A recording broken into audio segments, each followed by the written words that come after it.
Sir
हाँ ये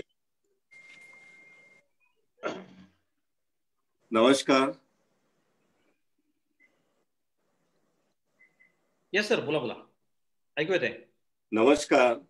नमस्कार. पुणे कृषी महाविद्यालयाच्या माजी विद्यार्थी संघटनेच्या वतीनं आपण हा एक आगळा वेगळा वेबिनार आयोजित केलेला आहे. या वेबिनारसाठी या वेबिनारमध्ये उपस्थित असलेल्या सर्वांचं मी पहिल्यांदा स्वागत करतो. आजचा वेबिनार हा आंतरराष्ट्रीय वायदे बाजार आणि भारतीय शेती या विषयावरती होणार आहे आणि या विषयावरती आपल्याशी संवाद साधण्यासाठी श्री दीपक चव्हाण, शेतमाल अभ्यासक, हे प्रमुख वक्ते म्हणून यांना आपण निमंत्रित केलेले आहे. मला खात्री आहे की त्यांचा जो अभ्यास आहे गेल्या 8 वर्षाचा शेतमालाच्या संदर्भात, भावाच्या संदर्भात, तर तो नक्कीच सगळ्यांना जास्त उपयुक्त राहणार आहे. आज आपल्याला असं चित्र दिसतं की शेतकरी जो कच्चा माल निर्माण करतो, पिकवतो, तो बाजार समितीमध्ये जाऊन विकला जातो आणि त्याच्या पुढची जी काळजी असते ती पोस्ट हार्वेस्ट व्हॅल्यू चेन जी आहे त्याच्यामध्ये जे शेतकरी नाहीत अशी माणसं त्याच्यामध्ये, अशा व्यक्ती त्याच्यामध्ये किंवा संघटना त्याच्यामध्ये इन्व्हॉल्व असतात.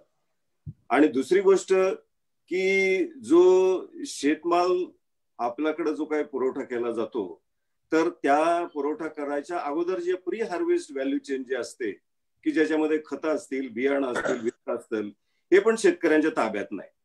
अशा दोन्ही साखळ्या शेतकऱ्याच्या ताब्यात नाहीत आणि ज्यांच्या ताब्यात आहेत ते मात्र त्याच्यामध्ये नफा कमवत असतात. ही अत्यंत महत्वाची गोष्ट आहे. म्हणजेच काय, या दोन्ही संघटना किंवा दोन्ही ज्या ऍक्टिव्हिटीज चालतात, दोन्ही व्हॅल्यू चेन साखळ्या ज्या आहेत या सगळ्या शेतकऱ्याच्या शोषणावरती अवलंबून आहेत. आणि म्हणून काय की हा 2 साखळ्या जे काही पैसे त्याच्यामधून निर्माण मिळवतात तर त्यातला कमीत कमी 40 ते 50% हिस्सा हा शेतकऱ्याला मिळायला पाहिजे, तरच शेतकऱ्याच्या बऱ्याचशा समस्या सुटणार आहेत. आणि मला एक चांगली गोष्ट, आनंदाची गोष्ट अशी वाटते की आता मोठ्या प्रमाणावरती आपल्याकडं शेतकऱ्यांचे गट तयार होत आहेत, फार्मर प्रोड्युसर कंपन्या तयार होत आहेत आणि त्याच्यामुळं थोड्या प्रमाणात का होईना, संत गतीनं का होईना, परंतु शेतकऱ्याला कुठं नाही कुठंतरी न्याय मिळतोय. कारण शेतकऱ्याला काय पिकवायचं, कसं पिकवायचं माहिती आहे, परंतु ते विकायचं त्याला माहिती नसतं आणि त्यामुळं त्याच ठिकाणी त्याचा खरा घाटा होतो, त्या ठिकाणी त्याचं नुकसान होत असतं.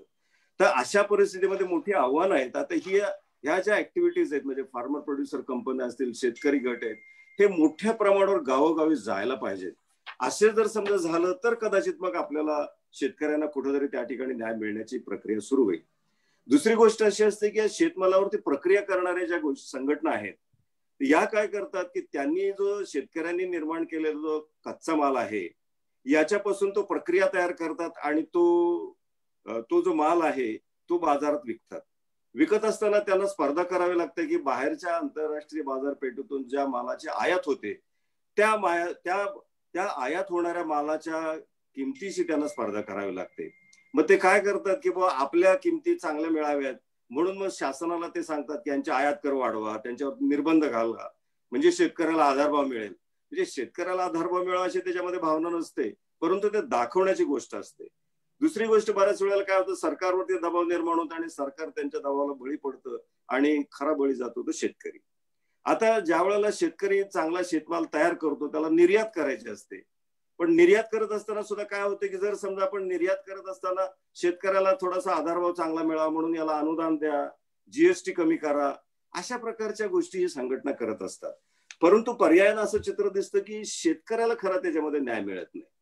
मग आता या ठिकाणी का न्याय मिळत नाही? कारण शेतकऱ्याला आंतरराष्ट्रीय बाजारपेठेमध्ये जे भाव ठरतात याची काही कल्पनाच नसते. आणि त्यासाठी एनसीडीएक्स जे काय प्लॅटफॉर्म आहे, या प्लॅटफॉर्मवरती शेतकऱ्यांनी जाणं गरजेचं आहे आणि त्याच्यामधून मग त्यांना मोठ्या प्रमाणावरती मार्गदर्शन होईल. आता बऱ्याच वेळेला दीपक चव्हाणांशी मी चर्चा करताना त्यांनी मला सांगितलं की अमेरिकेच्या शिकागो मार्केटमध्ये मका आणि सोयाबीनचे दर ठरतात आणि त्याच्या आधारे आपल्याकडे दर ठरवले जातात. म्हणून काय की आंतरराष्ट्रीय वायदे बाजार म्हणजे काय आहे आणि त्याचा आपल्या भारतीय शेतीवरती कसा परिणाम होतो, हा एक खूप महत्वाचा विषय दीपक चव्हाण घेऊन आलेले आहेत. मी पुनश्च दीपक चव्हाण यांचं स्वागत करतो आणि ते मला वाटतं की खूप महत्वाच्या विषयावरती आंतरराष्ट्रीय वायदे बाजारावरती ते बोलणार आहेत. परंतु तत्पूर्वी आपल्या माजी विद्यार्थी संघटनेचे कार्याध्यक्ष डॉक्टर बी के जगताप यांना मी विनंती करतो की त्यांनी त्यांचं मनोगत व्यक्त करावं. डॉक्टर बी के जगताप. हॅलो मित्रांनो, मी प्रथमतः माजी विद्यार्थी संघटना कृषी महाविद्यालय पुणे तर्फे सर्वांचे स्वागत करतो.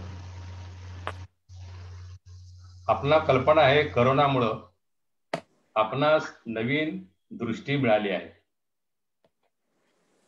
आणि आपणा सर्वांना खूप काही शिकता आला आहे. माजी विद्यार्थी संघटना कृषी महाविद्यालय पुणेच्या माध्यमातून आपण वेबिनार संवादाद्वारे शेतकरी बांधव, कृषी पदवीधर आणि जनसमुदायासमोर समावेश जोडले गेलेलो आहोत. मार्च पासून घराच्या बाहेर कोणाचाही संपर्क नसल्यानं बऱ्याच जणांचे मेंदू बधीर झाले होते. करोनामुळे शेतीचे मोल वाढले आणि समाजालाही त्याची जाणीव झाली. चार भिंतीच्या आत बंदिस्त झालो होतो. याला या वेबिनारमुळे आपण एकमेकाशी संवाद साधू लागलो, ही चांगली आनंदाची गोष्ट आहे. मित्रांनो, आजचा 7वा वेबिनार आहे. या संवादामध्ये आपण सर्वजण भाग घेत आहात. आमच्या दृष्टीने खूप आनंदाची बाब आहे. माजी विद्यार्थी संघटना कृषी महाविद्यालय पुणे तर्फे आणि सर्व आयोजकांतर्फे आपले आभार मानतो. आजचा वेबिनारचा विषय आहे आंतरराष्ट्रीय वायदे बाजार व भारतीय शेती. या विषयातील अभ्यासक व तज्ञ म्हणून श्री प्रदीप चव्हाण यांना आमंत्रित केले आहे. श्री चव्हाण साहेब 1999 पासून कृषी विषयाच्या पत्रकारितेत कार्यरत आहेत. भारतीय वायदे बाजार प्लॅटफॉर्मवर त्यांना एक ऑथराइज्ड पर्सन म्हणून ओळखलं जातं. भारत सरकारने शेतीविषयी शेतकरी संबंधात अलीकडे 3 कायदे पारित केले आहेत. त्यावर दोन्ही बाजूनी खूप चर्चा होत आहे. हे कायदे शेतकऱ्यांच्या हिताचे आहेत की शेतकऱ्यांना रस्त्यावर आणणारे आहेत, याबाबत आपण त्याचे विचार ऐकणार आहोत. या संवादानंतर प्रश्नोत्तरच्या वेळेस मलाही काही प्रश्न विचारायचे आहेत. तर त्याप्रथम कृषी क्षेत्र आणि नवीन तंत्रज्ञानाची जोड घडवून आणणं ही काळाची गरज आहे. हवामान बदल आणि जागतिक तापमान वाढ हे संकट दिवसोदिवस उग्र होत चालले आहे. त्यामुळे शेतकऱ्यांचे उत्पन्न हे सरासरी 5-10 नव्हे तर 15% पर्यंत कमी झालं आहे.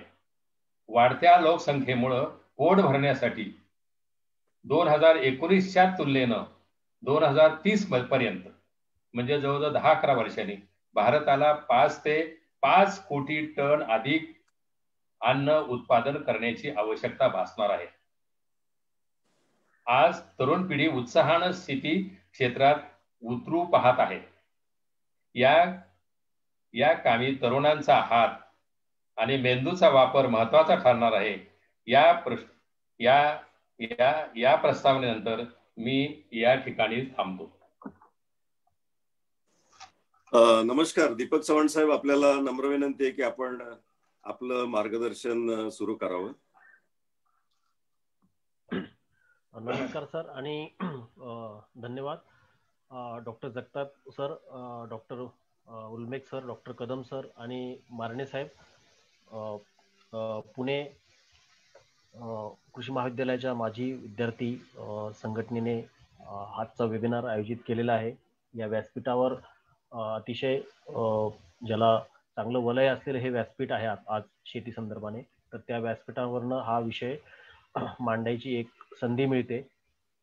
सर्वप्रथम आपण या विषयात प्रवेश करण्यापूर्वी आपण काही याच्या बेसिक्स जी गोष्ट आहे की ती समजून घेऊयात की साधारणपणे वायदा हा शब्द बऱ्यापैकी प्रचलित असतो आणि बऱ्याचदा आपल्याला अशा काही कन्सेप्ट खूप त्यांचं नाव बघूनच कधी कधी आपण जसं फ्युचर्स मार्केट किंवा फॉरवर्ड मार्केट असं म्हटलं तर आपल्याला थोडं कळायला अवघड जातं, पण वायदा म्हटलं तर अरे काहीतरी म्हणजे आपल्या ओळखीचा एक शब्द आहे. तर वायदा म्हणजे आपण जेव्हा घर खरेदी करतो तर घर खरेदी करण्यापूर्वी एक ऍग्रीमेंट करतो. आपण पूर्ण पैसे दिलेले नसतात किंवा एक टोकन रक्कम जेव्हा आपण देतो आणि त्या टोकन रकमेचा काहीतरी एक लिगल छोटं डॉक्युमेंट आपल्या हातात असतं, तो एक वायदाच असतो. वायदा बाजार ही जी कन्सेप्ट आहे, तर वायदा बाजार ही भारतासाठी नवी कन्सेप्ट नाहीये. याचं कारण असं की भारत आणि चीन हे दोन देश औद्योगिक क्रांती होण्याच्या आधी किंवा त्याच्यानंतर सुद्धा काही काळ जगाच्या एकूण जीडीपी मध्ये भारत आणि चीन या दोन देशांचा 60 ते 70% जास्त वाटा होता. म्हणजे ग्लोबलायझेशन किंवा वायदे बाजार सारख्या कन्सेप्ट आपल्या भारतासाठी नवीन नाहीये आणि गेली 2-2.5 हजार वर्ष जर आपण बघितलं तर आपल्याकडे वायदा व्यवहारांची एक परंपरा होती. आपल्याकडे सांगलीला हळदीचा वायदा बाजार होतो आणि मालेगावला तांब्या काट्यावर सुताचा वायदा बाजार पूर्वी व्हायचा. तर वायदा बाजार ही कन्सेप्ट अतिशय सोप्या शब्दात जर सांगायची तर अशी आहे की तुम्ही आणि मी होळीला एक करार केला की दिवाळीला अमुक अमुक एक वस्तू तुम्ही मला अमुक अमुक भावाने देणार आहात, असं एक मोठी याला आपण वायदा म्हणूयात किंवा एक ऍग्रीमेंट, एक करार. तर असा वायदा बाजार हा शब्द जेव्हा पूर्वी सोन्या चांदीच्या संदर्भात जास्त आपण जेव्हा प्रिंट माध्यम बघायचो तेव्हा सोन्या चांदीच्या संदर्भात वायदे बाजारातले रेट हमेशा वर्तमानपत्राच्या कुठल्या तरी कोपऱ्यात छापून यायचे. तर वायदा बाजार थोडक्यात भविष्यातल्या जो काही आपण व्यवहार करू त्या संदर्भात जास्त करून प्रचलित असा शब्द आहे. आणि भारताची जसं मी तुम्हाला सांगितलं की मगाशी वायदे बाजार जे काही आत्ताचं जे स्वरूप आहे अलीकडच्या काळातलं की भारतामध्ये 2004 मध्ये MCX मल्टी कमोडिटी एक्सचेंज त्यावेळेला 2005 मध्ये म्हणजे त्याच दरम्यान NCDX नावाचा एक प्लॅटफॉर्म आला, national commodity and derivative exchange. तर त्यावेळेला एक ऍग्रिकल्चर जर्नलिस्ट म्हणून मला ह्या प्लॅटफॉर्मचं खूप उत्सुकता होती की हे काय आहे नेमकं की मल्टी कमोडिटी एक्सचेंज. तर हे थोडक्यात आपला जो परंपरागत वायदे बाजार आहे त्याचं एक इलेक्ट्रॉनिक स्वरूप आहे आणि त्याच्यातले जे ट्रेड असतात असं तर ते इलेक्ट्रॉनिक पद्धतीने होतात आणि त्याला फ्युचर्स मार्केट असं म्हटलं जातं. तर फ्युचर्स मार्केट का म्हटलं जातं तर याचं साधं सोपं उदाहरण मी देतो बघा. जून महिन्यामध्ये सोयाबीनची सोईंग होण्याच्या आधीच ऑक्टोबर महिन्यातला सोयाबीनचा वायदा NCDX मध्ये ट्रेड होतो. म्हणजे पीक लावण्यापूर्वीच सोयाबीनचा बाजारभाव हा जून महिन्यामध्ये उपलब्ध असतो NCDX प्लॅटफॉर्मवर. NCDX म्हणजे मगाशी आपण त्याला भारतीय वायदा बाजार म्हणूया. NCDX म्हणजे हे एक एक्सचेंज आहे. एक्सचेंज म्हणजे बाजाराचं केंद्र किंवा ऑनलाईन मंडी. मी थोडंसं ओव्हर सिम्प्लिफाय करतोय फार्मर्स मित्र असतील त्यांच्यासाठी. तर NCDX हे वायदे बाजार केंद्र आहे ज्याचं मुंबईत मुख्यालय आहे. जसं BSE आहे बॉम्बे स्टॉक एक्सचेंज किंवा इक्विटीचा रेफरन्स याला तेवढा लावता येणार नाही पण मी उदाहरण सांगतो की जसं BSE आहे NSE आहे तसंच NCDX आहे. तर NCDX हा जो प्लॅटफॉर्म आहे हा तसा गव्हर्नमेंटचा नाहीये. तर याच्यामध्ये नाबार्ड, ICICI बँक किंवा अशा काही बँकर्स किंवा वेगवेगळ्या वित्त संस्था यांचे स्टेक्स आहेत त्या NCDX मध्ये. आणि 2000 मी मगाशी म्हटल्याप्रमाणे 15 वर्षापूर्वी हा भारतात सुरू झाला. तर जगात काय परिस्थिती आहे, तर जगात ही खूप जुनी परंपरा आहे. म्हणजे आता सीबॉट हे 150 वर्ष जुनं आहे. सीबॉट म्हणजे शिकागो बोर्ड ऑफ ट्रेड नावाचं एक एक्सचेंज आहे शिकागोमध्ये. तर त्या शिकागोमध्ये पण NCDX सारखेच व्यवहार होतात, मात्र त्याला खूप मोठी परंपरा आहे. तर मगाशी जे मी आपल्याला सांगितलं की वायदे बाजार हा जसा NCDX वर ट्रेड होतो, आपल्या NCDX वर तुम्ही जर साईट NCDX असं टाईप केलं तर तिथे तुम्हाला ती साईट दिसेल आणि त्या साईटवर तुम्हाला कळेल की आता तुम्हाला फेब्रुवारीचं सोयाबीन दिसेल, जानेवारीचं सोयाबीन दिसेल.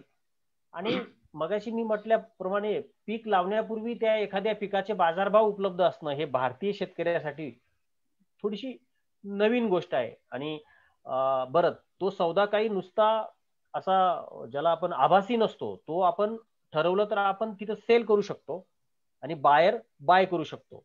सेलर आणि बायर दोन्ही असल्याशिवाय तो सौदा होत नाही. आणि ज्या अर्थी तिथे रेट येत असतात, ट्रेडिंग रेट, त्या अर्थी कोणीतरी तो सौदा केलेला असतो. आज मी या ठिकाणी सांगतो की वायदे बाजारामध्ये शेतकऱ्यांचा प्रेझेन्स हा नाहीच्या बरोबरीने आहे. आता वायदे बाजारात जो ट्रेड होतोय तो ट्रेड म्हणजे त्याच्यात ट्रेडर्स लोक जास्त आहेत असं समजूयात आपण, शेतकरी त्याच्यात नाहीये. आणि शेतकऱ्याने कसं यावं, काय यावं, हा अतिशय वेगळ्या चर्चेचा विषय आहे. आपण त्याच्यात शेवटी वाटल्यात जाऊयात. सर्वप्रथम ही कन्सेप्ट मी तुम्हाला सांगण्याचा प्रयत्न केला की वायदे बाजार हा काय आहे. जसं मी तुम्हाला सांगितलं की आता वायदे बाजाराचं जे महत्व आहे शेतमालाच्या बाजारभावाच्या दृष्टीने, ते कसं महत्वाचं आहे, तर भारतामध्ये सोयाबीनचे बाजारभाव हे सांगलीत ठरत नाहीत तर शिकागोत ठरतात, हे आपण सर्वप्रथम लक्षात घेतलं पाहिजे. आणि आता जर तुम्ही सीबॉट नावाच्या वेबसाईटवर गेले US मध्ये, जी सगळ्यांना ओपन होईल, ऍक्सेस होईल, तर तिच्या 2022चा मक्याचा बाजारभाव उपलब्ध आहे. म्हणजे आजपासून पुढे 2 वर्षानंतरचा मक्याचा बाजारभाव आहे $160 पर टन, म्हणजे 1200 रुपयात. 2 वर्षापूर्वीचा बाजारभाव तिथला जर कोणी एंड युजर असेल, म्हणजे एंड युजर कोण आहेत अमेरिकेमध्ये, तर अमेरिकेमध्ये एंड युजर बायोडिझेल म्हणजे मक्यापासून जैव इंधन तयार करणारे, कॅटल फीड तयार करणारे लोक आणि एक्सपोर्टर, म्हणजे त्यांच्यासाठी एक विजिबिलिटी आहे. आता सुद्धा 2022चा सौदा तिथला एंड युजर्स करू शकतो आणि फार्मर पण करू शकतो. रेट कमी आहे, भारतीय रेफरन्सने रेट कमी आहे, आपण त्या चर्चेत पण जाऊ, रेट बदलतात, पण आज रेट कमी आहे. तर मी मागाशी जे स्टेटमेंट केलं की सांगलीमध्ये भाव ठरत नाही मका सोयाबीनचे, तर शिकागोत ठरतात, तर त्याच्याकडे आपण येऊयात. आणि मग आपल्याला वायदे बाजाराचा कोरिलेव्हन्स काय आहे या एक्सचेंजशी, आणि मग ते आपल्याला लक्षात येईल. तर बघा, अमेरिका आपण मका आणि सोयाबीन या 2 कमोडिटीजच्या माध्यमातून ही सगळी प्रक्रिया समजून घेऊयात. आता तेच कॉटनला लागू पडतं, गव्हाला लागू पडतं आणि अन्य सगळ्या कमोडिटीजलाही तेच लागू पडते. वारंवार मका सोयाबीनचा उल्लेख येईल माझ्या बोलण्यामध्ये, कारण त्या कमोडिटीज मध्ये मी काम करतो म्हणून. आता जगामध्ये मक्याचं 110 कोटी टन घडीभर उत्पादन आहे 19-20 या वर्षामध्ये समजा, तर त्याच्यात मी परत शब्द बोलतो 110 कोटी टन समजा. आणि हा आकडा USDA United states agriculture department अतिशय शास्त्रशुद्ध पद्धतीने अभ्यास करून जगातलं एकूण उत्पादनाचं अनुमान आणि त्या अनुमानाचे अंदाज दर महिन्याला ही संस्था जारी करते. तर मी मगाशी शब्द वापरला की 110 कोटी टन एवढं जगाचं उत्पादन आहे. त्याच्यात एकट्या अमेरिकेचा वाटा हा 35 ते 38 कोटी टन एवढा असतो. म्हणजे तुमच्या लक्षात येईल की जगाचं किती 35% 30 ते 35% उत्पादन एकट्या अमेरिकेत होतं. त्याच्यानंतर चीनमध्ये 22 ते 25 कोटी टनादरम्यान चीन मधलं उत्पादन फ्लक्च्युएट होतं. तर अमेरिका आणि चीन मिळून जगाचं निम्म्याहून अधिक उत्पादन ह्या 2च देशांमध्ये होतं. आणि चीनला थोडा मका कमी पडतो. चीनची गरज 27 कोटी टन आहे, तर उरलेले 2 कोटी टन तो US असेल, ब्राझील असेल, अन्य देशांकडनं इम्पोर्ट करतो. मी हे आपल्याला का सांगतोय की मला तुम्हाला पहिल्यांदा एक शब्द मी असा यूज करणार आहे आपल्या सगळ्यांसाठी की क्रॉप बॅलन्स शीट नावाचा एक प्रकार असतो की क्रॉप बॅलन्स शीट. तर जगाचं मक्याचं क्रॉप बॅलन्स शीट तयार केल्याशिवाय भारतातल्या मक्याच्या बाजारभावाचं आकलन होणार नाही. आपल्याला दोन बॅलन्स शीट तयार करावी लागतील, एक जगाचं मक्याचं क्रॉप बॅलन्स शीट आणि एक भारतातल्या मक्याचं crop balance sheet. Crop balance sheet म्हणजे काय, एकूण डिमांड किती, एकूण पुरवठा किती, मागचे कॅरीओव्हर किती आहेत, तर एवढं हे मिळून मग बाजारभाव किती ठरू शकतो असं एक साधारणपणे एक आकलन आहे. तर जगाच्या क्रॉप बॅलन्स शीट मध्ये भारताचा काय वाटा आहे. भारतात एक मी ऍव्हरेज आकडा सांगतो की 2.5 कोटी टन एवढं मका उत्पादन होतं आपल्या देशामध्ये आणि 35 कोटी टन जर अमेरिकेत मका उत्पादन होत असेल तर जगाच्या मक्याचे बाजारभाव अमेरिकाच ठरवणार आहे, आपण नाही ठरवणार. साधी आणि सरळ गोष्ट आहे. तर अमेरिका का ठरवतं बाजारभाव, अमेरिकेकडे जास्त उत्पादन आहे पण अमेरिकेत 3 गोष्टी महत्वाच्या आहे. अमेरिका हा जगातला सगळ्यात जास्त मोठा मका उत्पादक, जगातला सगळ्यात जास्त मोठा मक्याचा कंझ्युमर, जगातला सगळ्यात जास्त मोठा मक्याचा एक्सपोर्टर आहे. म्हणजे अमेरिकेमधनं बांगलादेशासाठी CIF म्हणजे कॉस्ट, इन्शुरन्स आणि फ्रेट ही एक प्राइस असते. बांगलादेशाच्या पोर्टवर अमेरिकेचा मका काय भावाने येईल, ते भाव बरोबर भारतातले बाजारभाव. कारण बांगलादेश हा इम्पोर्टर देश आहे. बांगलादेशाबरोबरच साऊथ ईस्ट एशियन कंट्रीज म्हणजे आग्नेय आशियाई देश, मलेशिया, थायलंड हे सुद्धा मक्याचे इम्पोर्टर आहेत. अगदी सोप्या शब्दात सांगायचं तर अमेरिका खंड मक्याचा एक्सपोर्टर आहे आणि आशिया खंड इम्पोर्टर आहे. तर मग मक्याचा रेट, आता भारतातला मक्याचा रेट जर आपण ठरवलं की नाही आम्ही 2000 ने मका आम्ही ठरवलाय, आता 1850 नेच आम्ही मका देणार बांगलादेशला, तर बांगलादेश म्हणेल आम्ही अमेरिकेकडनं घेतो. मग म्हणजे तुम्हाला याच्यात लक्षात येईल की आधार भावाचा आधार हा देशांतर्गत बाजारापुरता ठीक आहे, परंतु जेव्हा आपण ग्लोबल विचार करतो तेव्हा आपल्या लक्षात येतंय की बांगलादेशला जर आपल्याला मक्याचा एक्सपोर्ट करायचा असेल तर मक्याची जी जागतिक निर्यात प्राइस आहे त्या प्राइसनेच आपल्याला साऊथ ईस्ट एशियन कंट्रीज असतील किंवा बांगलादेश असेल ह्या लोकांना, किंवा सार्क कंट्रीज पण इम्पोर्टर आहे आपल्या, श्रीलंका, नेपाळ हे पण मका घेतात. तर म्हणून शिकागो मार्केटमध्ये तिथले जे आता डिसेंबर वायदा सुरू आहे तिथला, तिथे दर महिन्याचे वायदे असे तुमच्याकडे 3 वर्षाचे सलग पुढे वायदे तुम्हाला मिळतील. तर मक्याचे बाजारभाव मगाशी सांगितल्याप्रमाणे अशा पद्धतीने मग आमच्यासारख्या अभ्यासकांना तिथे आता मार्च 2021चा वायदा किती सुरू आहे त्याचं कॅल्क्युलेट बुशेल्स मध्ये रेट असतात ते, आणि ते बुशेलचे रेट आपल्याला कन्वर्ट करावे लागतात टनामध्ये, डॉलरमध्ये, आणि मग आपल्याला एक अंदाज येतो की साधारणपणे तिथे मक्याचा कल काय आहे. त्यानुसार आपण जर एक्सपोर्टर देश असू मक्याचा, कारण भारत हा मक्याचा थोडाफार का होईना एक्सपोर्ट करतो आपण दरवर्षी. आपण एकेकाळी म्हणजे 7-8 वर्षापूर्वी खूप मोठा एक्सपोर्ट होता, मधल्या काळात आपलं कन्झम्पशन वाढत गेलं, एक्सपोर्ट कमी कमी आपल्याला आता अशी परिस्थिती आली की मागच्या 2 वर्षापूर्वी तर आपण युक्रेनवरनं इम्पोर्ट केला होता मका. माझा सांगण्याचा मुद्दा असा आहे की इम्पोर्टर असो वा एक्सपोर्टर असो, आपल्याला जागतिक बाजाराकडे दुर्लक्ष करून चालता येत नाही. जागतिक बाजाराचा अभ्यास करणं आपल्याला क्रमप्राप्त ठरतं. आणि जे मक्याचं उदाहरण दिलं मी तेच सोयाबीनचं उदाहरण देतो की सोयाबीन हे जे क्रॉप आहे तर सोयाबीनचे 2 प्रॉडक्ट तयार होतात. एक ऑइल तयार होतं सोयाबीन पासनं, म्हणजे 100 किलो सोयाबीन पासनं घडीवर 20 किलो ऑइल तेल आणि 80 किलो डी ऑइल केक ज्याला सोया मिल, सोया DOC म्हणतात. आणि सोया DOC पासनं सर्वाधिक जास्त पैसा मिळतो, त्याच्यानंतर ऑइल कडनं मिळतो. मग ते आपण बाजारभावातल्या रेटवरनं ते काढू शकतो. आता मी तुम्हाला वायदे बाजाराचा ताजा संदर्भ काय आहे, वायदे बाजार कसा जगातलं मार्केट ड्राईव्ह करतो भारतातलं, त्याचा एक ताजा संदर्भ सांगतो सोयाबीनचा, म्हणजे या विषयात शिरण्यास आपल्याला चांगली मदत होईल. तर बघा, आपल्याकडे जनरली सोयाबीनचं नवा सीझन सुरू होतो तेव्हाच बाजारभाव वाढले. म्हणजे ही एक वेगळी गोष्ट आहे की शेतकऱ्याचं पीक विकायला आलं आणि बाजारभाव वाढले. यावर्षी सोयाबीनच्या बाबतीत तुम्ही पाहिलं असेल की 15 ऑक्टोबर पासून बाजारभाव जसं जसं शेतकऱ्यांचा अरायवल येत गेलं तसं तसं रेट वाढत गेले. म्हणजे जनरली सीझनल अरायवल आलं तर रेट कमी होतात, परंतु सोयाबीनच्या बाबतीत यावर्षी उलट झालं की बाजारभाव वाढले. तर बाजारभाव का वाढले सोयाबीनचे? तर बाजारभाव हे शिकागो मार्केटमध्ये बाजारभाव वाढले सोयाबीनचे, म्हणून आपल्याकडे पण बाजारभाव वाढले. तर शिकागो मार्केटमध्ये जसं सोयाबीनचे, सोया मिलचे आणि सोया तेलाचे पण बाजारभाव वाढले. तर त्याची कारण काय आहेत मी तुम्हाला कारण सांगतो. आपल्याकडे युक्रेन, रशिया यांच्याकडे पण सूर्यफूल सारख्या तेलबियांचं उत्पादन होतं. तर तिथे थोडी दुष्काळी परिस्थिती असल्यामुळे तिकडचं उत्पादन थोडं कमी झालं. मलेशिया नावाचा देश आहे जो पाम ऑइलचा सगळ्यात मोठा उत्पादक आहे.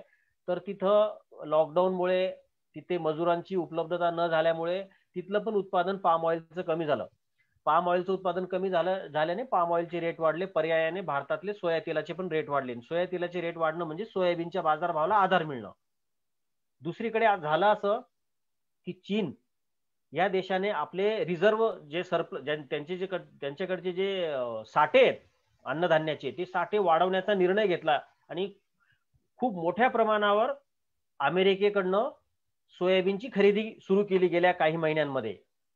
तर त्यामुळे एक सपोर्ट मिळाला बाजारभावाला. मधल्या काळात अशा बातम्या आल्या की ला निना, आपण वेदर फॅक्टरवर जाणार आहोत की ला निना नावाच्या एका वेदर प्रणालीमुळे ब्राझीलमध्ये आता दुष्काळी वातावरण आहे, थोडं शुष्क कोरडं वातावरण आहे ब्राझील आणि अर्जेंटिनात.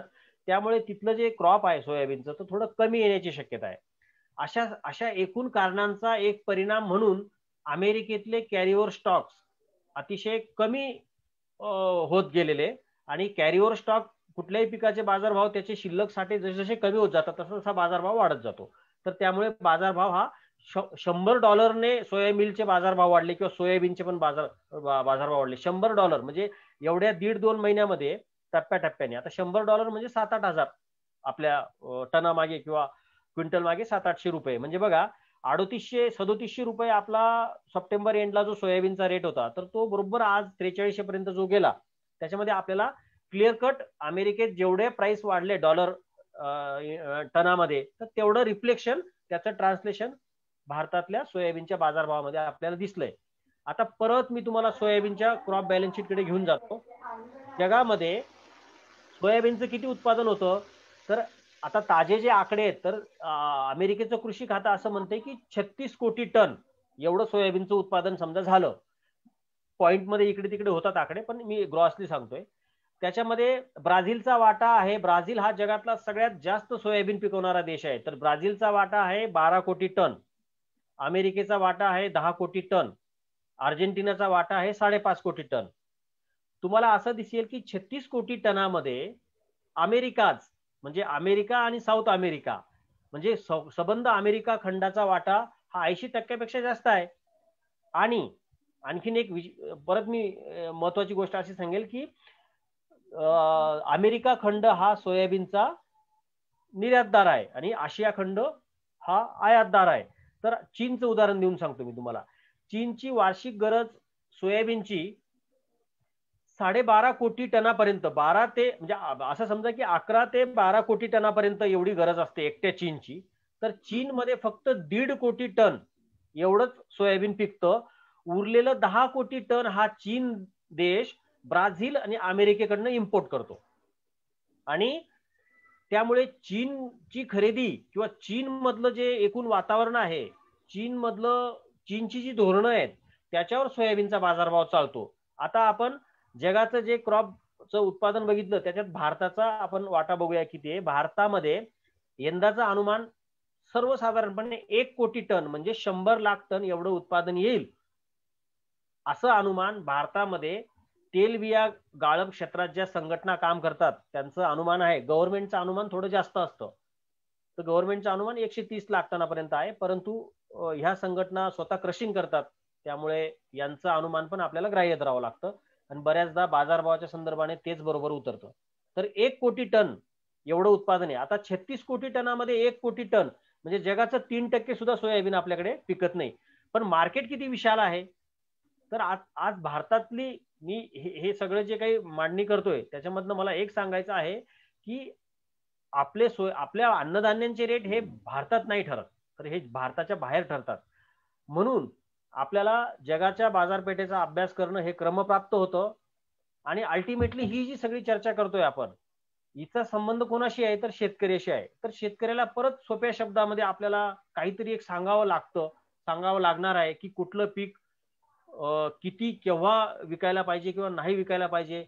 मी असं म्हणत नाही आपण की 100% त्याला ऍब्सोल्यूट आपण आत्ताच विक असं नाहीये काही, बट त्याला एक आपण समजा आता मका बाजारात अवेलेबल आहे. आता मक्याचं जे एकूण जागतिक चित्र असं आहे तर मक्याचे बाजारभाव 2021 मध्ये वधारतील अशा प्रकारचे फंडामेंटल्स, अशा प्रकारचे कॉन्क्रीट फंडामेंटल्स म्हणजे जे विजिबल आहेत, म्हणजे जे दिसत आहेत, शक्यता नाही असं दिसतंय स्पष्टपणे, तर त्यावेळेला शेतकऱ्यांना आपण काय सांगू शकतो की बाबांनो तुम्ही फार काही घाई करू नका विकण्याची, असं आपल्याला सांगता येतं. आणि टप्प्याटप्प्याने तुम्ही पुढच्या वर्षी 2-3 टप्प्यात विका म्हणजे ऍव्हरेज प्राइस तुमची चांगली येईल.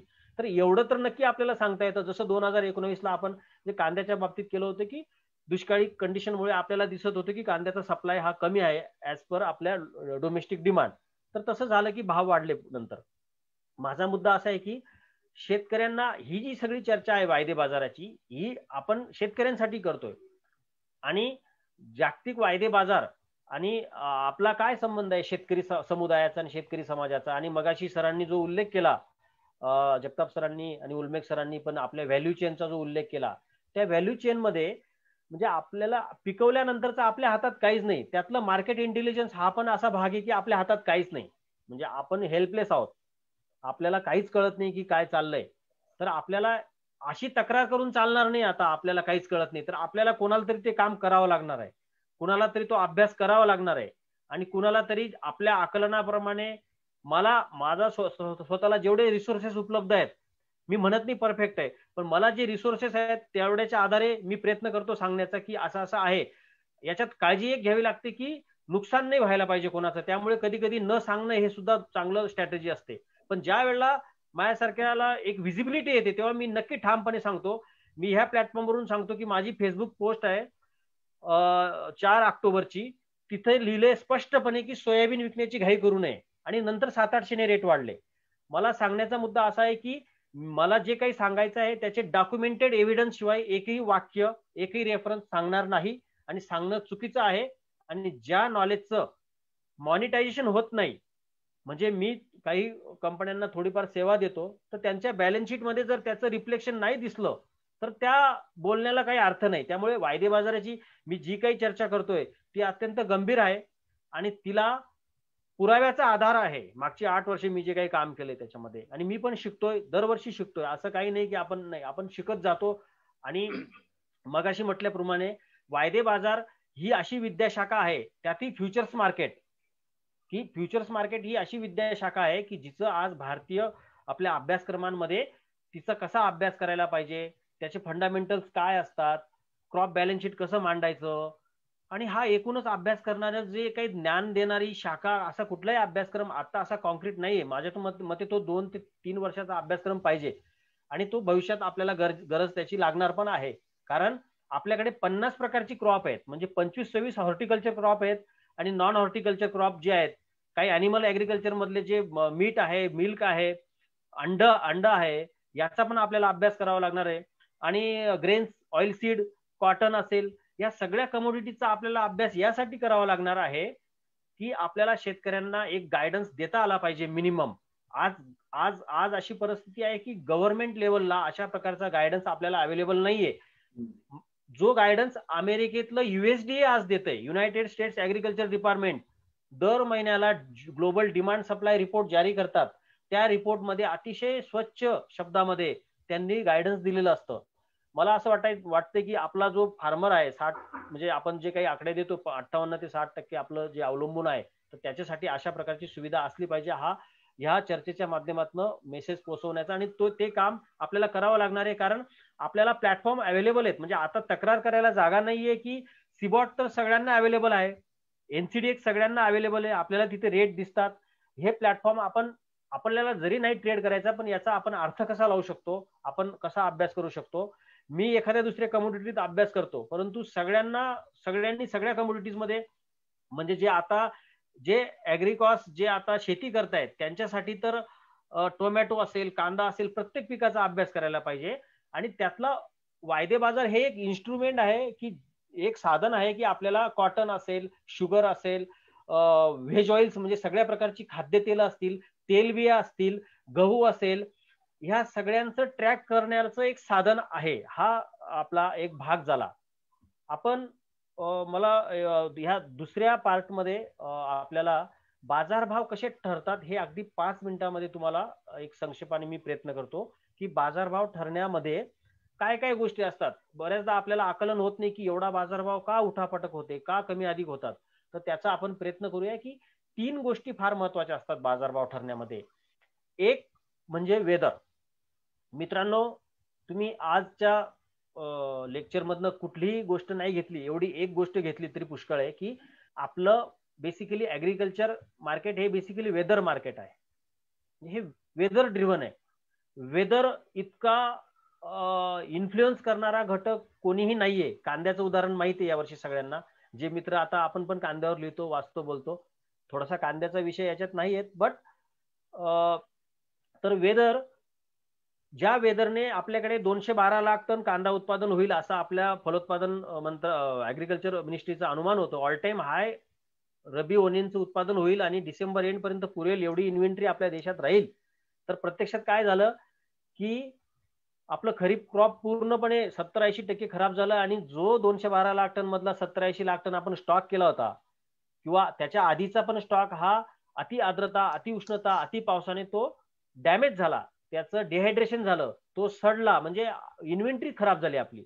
हे वेदरमुळे इतके चमत्कार होऊ शकतात.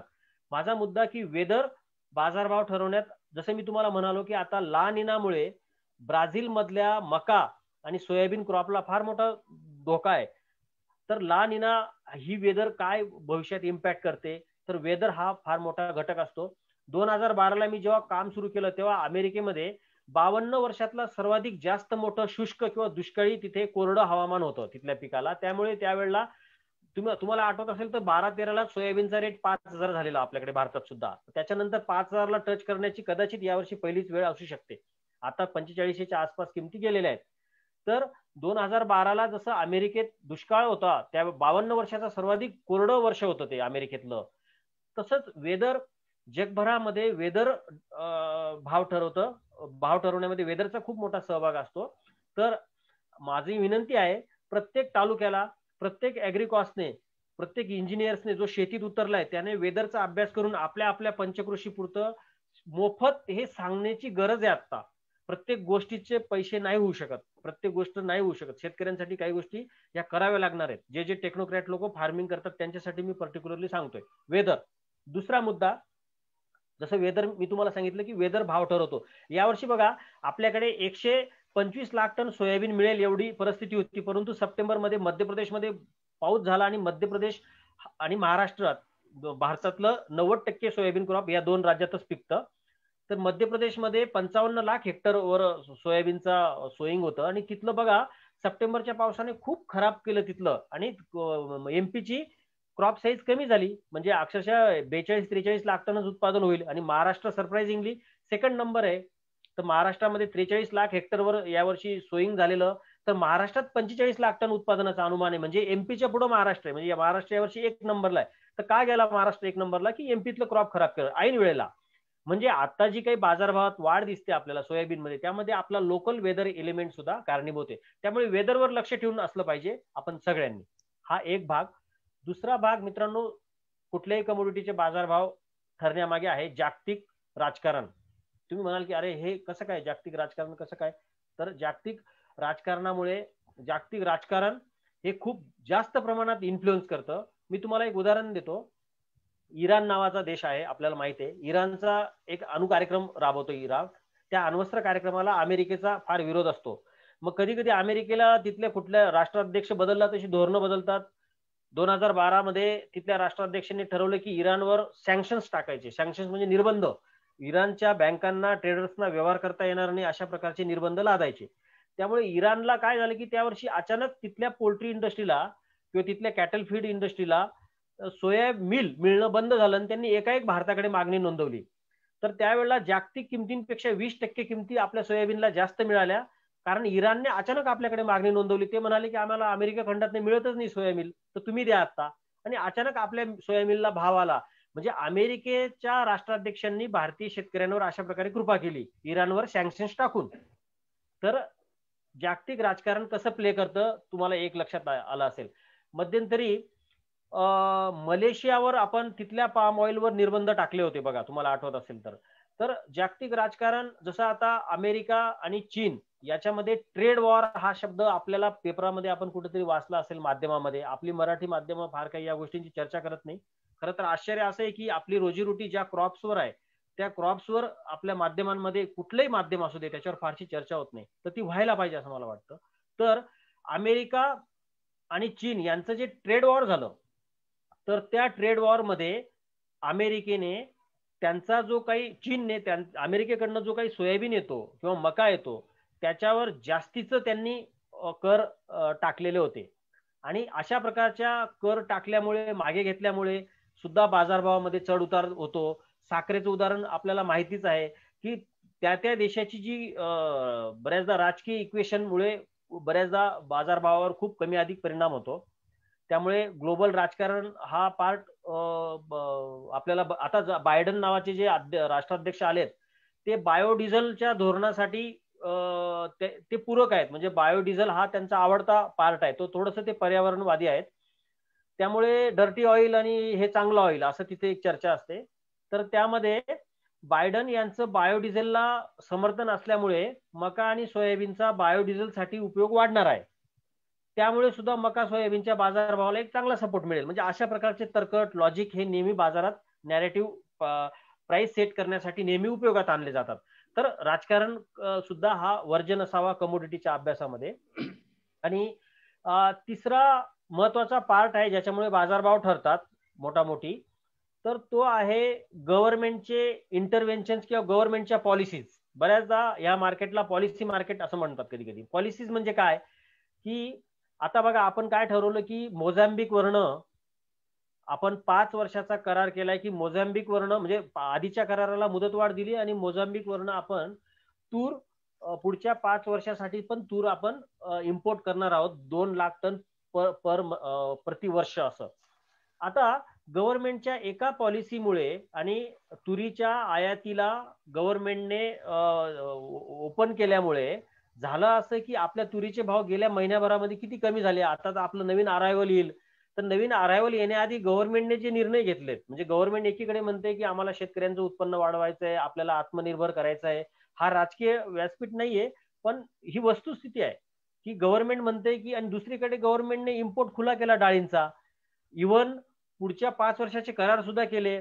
म्यानमारवरनं आपण उडीद मागवणार आहोत, मार्च पर्यंत 1.5 लाख टनाचा कोटा मंजूर केलेला आहे आपण. म्हणजे बघा, गव्हर्नमेंटच्या धोरणांमुळे सुद्धा बाजारभाव खाली जातात. तर गव्हर्नमेंटची धोरणं मग शेतकऱ्यांच्या हिताची कशी होतील, हा एक वेगळा डिबेटचा मुद्दा आहे. आपण आपले दबावगट तयार करू शकतो किंवा आता हा अतिशय वेगळा मुद्दा आहे. याची काही मूलभूत कारण आहेत की आपल्या आता कांद्यावर निर्यात बंदी एका रात्रीत केली. एका ओळीचं पण काही सौजन्य नाही दाखवलं की आम्ही का बंद करतोय. एका रात्रीत एक्सपोर्ट बॅन केला, राईट. आणि परत गव्हर्नमेंट म्हणते की आम्ही आत्मनिर्भर करणार आणि आपल्याला स्वावलंबी व्हायचं आहे. तर हे सगळं, शेतकऱ्याचं उत्पन्न वाढवायचं, हे सगळं विसंगत आहे. तर माझा म्हणण्याचा मुद्दा असा आहे की शरद जोशी साहेब, ज्याला आचरट आयाती म्हणायचे, अशा प्रकारच्या आयाती अननेसेसरी झाल्यामुळे बाजारभाव कमी होतात. मग आयात निर्यातीचे जे निर्बंध आहेत त्या निर्बंधांकडे तुम्हाला खूप लक्ष ठेवून राहावं लागतं. त्याच्यामुळे सुद्धा त्या पिकाचे बाजारभाव कमी किंवा जास्त होतात.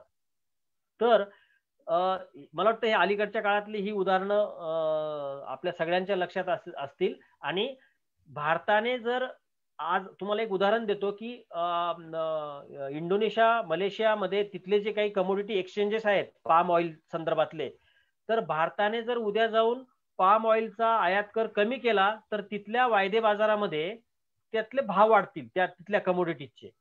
म्हणजे भारतातल्या निर्णयामुळे मलेशिया किंवा इंडोनेशिया जे पामचे एक्सपोर्टर आहेत तर त्यांचे वायदे बाजारामध्ये पण भाव का वाढतात, तर भारतातल्या डिसिजनमुळे. उद्या जर भारताने जर आयात कर कमी केला, कारण आता खाद्यतेलांचे बाजारभाव बऱ्यापैकी सुधारलेले आहेत आणि ते फार काही महाग नाही आहेत.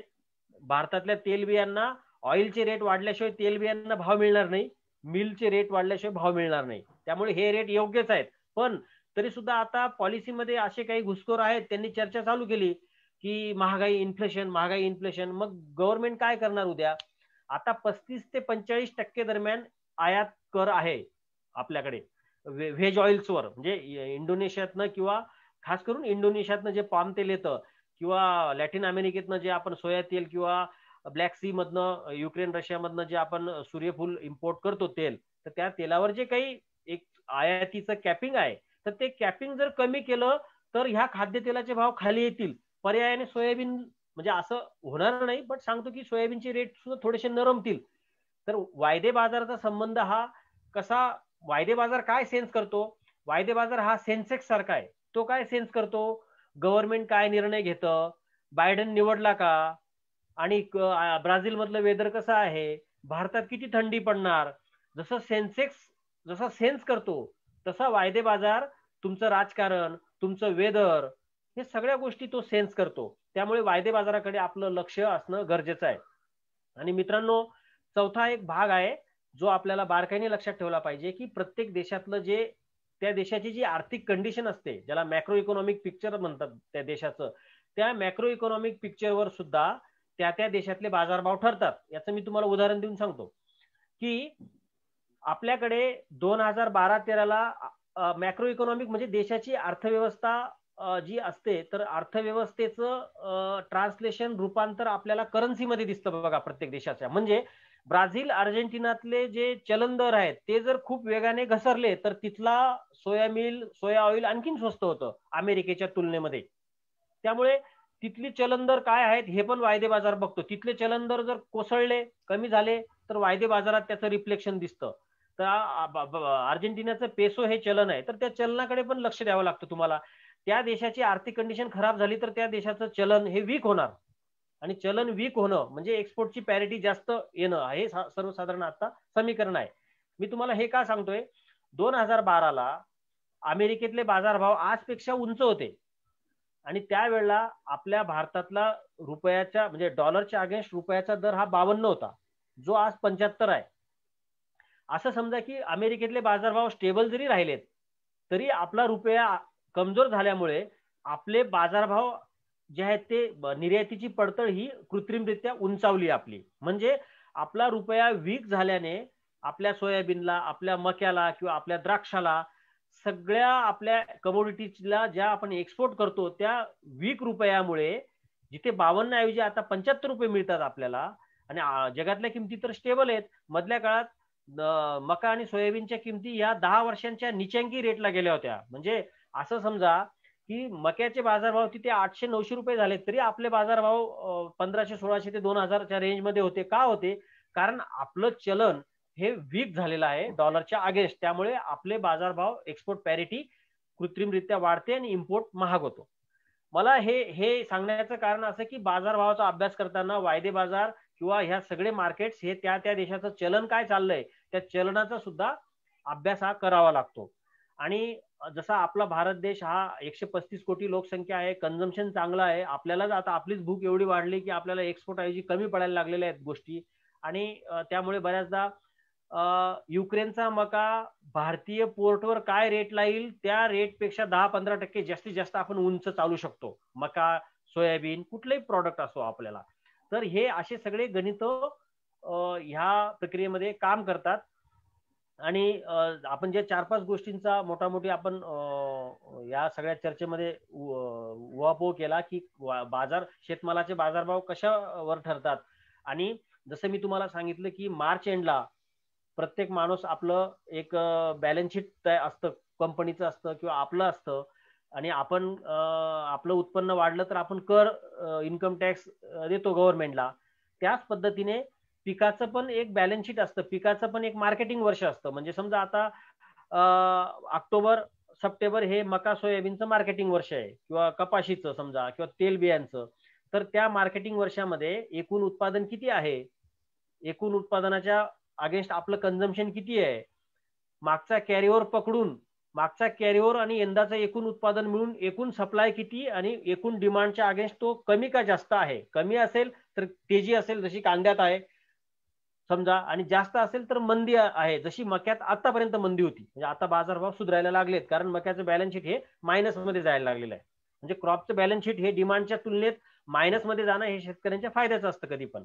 तर ही सगळी चर्चा, या सगळ्या नवीन परिभाषा आपल्याला शिकाव्या लागतील, त्याला एक्सक्यूज नाही, नाहीतर शोषण होतं. शोषण, मगाशी सरांनी अतिशय बरोबर सांगितलं की आपण रॉ मटेरियल, आपण कच्चा माल विकणारे आहोत. तर शोषण कसं होतं त्याचं एक उदाहरण सांगतो मी तुम्हाला. आता एरंडी आपल्याकडे महाराष्ट्रात खूप कमी होते, आणि ही एरंडी चे भाव आता यावर्षी 4700-4800, आणि आपल्याकडे एरंडीचं आपण फार मोठा एक्सपोर्ट होतो एरंडीचा आपल्याकडनं, म्हणजे तो, आणि त्याचा चीनचा सगळ्यात मोठा वाटा आहे. तर एरंडीचा एक्सपोर्ट सीड पेक्षा एरंडी क्रश करून जे काही त्याचे बायो प्रोडक्ट तयार होतात त्याचा एक्सपोर्ट फार मोठा आहे. तर आपल्याकडच्या जे एरंडीचं जी क्रशिंग इंडस्ट्री आहे, जी सरांनी सांगितल्याप्रमाणे जी शेतकऱ्यांच्या मालकीची नाही, शेतकऱ्यांनी फक्त एरंडी तयार करायची, त्याच्यावर क्रशिंग करून त्याचा पुढे जो बाजार चालतो तो काही तुमच्या मालकीचा नाहीये. तर त्या लोकांनी असं केलं, गव्हर्नमेंटकडे गेले आणि त्यांनी असं सांगितलं गव्हर्नमेंटला की ही चीनला जी एरंडी चालली आहे सीड, तर ही देणं बंद करा चीनला, कारण आम्हाला क्रशिंगला स्वस्त माल मिळत नाहीये. परत मी सांगतो, आपल्याकडची जी लॉबी आहे क्रशिंग करणारी, ती गव्हर्नमेंटकडे गेली, गव्हर्नमेंटला सांगितलं त्यांनी की चीनला तुम्ही हे बंद करा एक्सपोर्ट, कारण शेतकऱ्याला जास्त बाजारभाव मिळतो आणि एवढ्या उंच बाजारभावामध्ये घेऊन आम्हाला क्रश करणं महाग जातं, आणि शेतकऱ्यांनी दाबून ठेवली, शेतकरी विकत नाहीये. ती ऍक्च्युली ती आमच्याकडे तो स्टॉक पाहिजे होता क्रशिंग वाल्यांकडे, शेतकरी हळूहळू विकतात, त्यामुळे आमच्याकडे स्टॉक पण नाहीये, आणि मग सगळं आमचं क्रशिंग इंडस्ट्री कोलमडेल.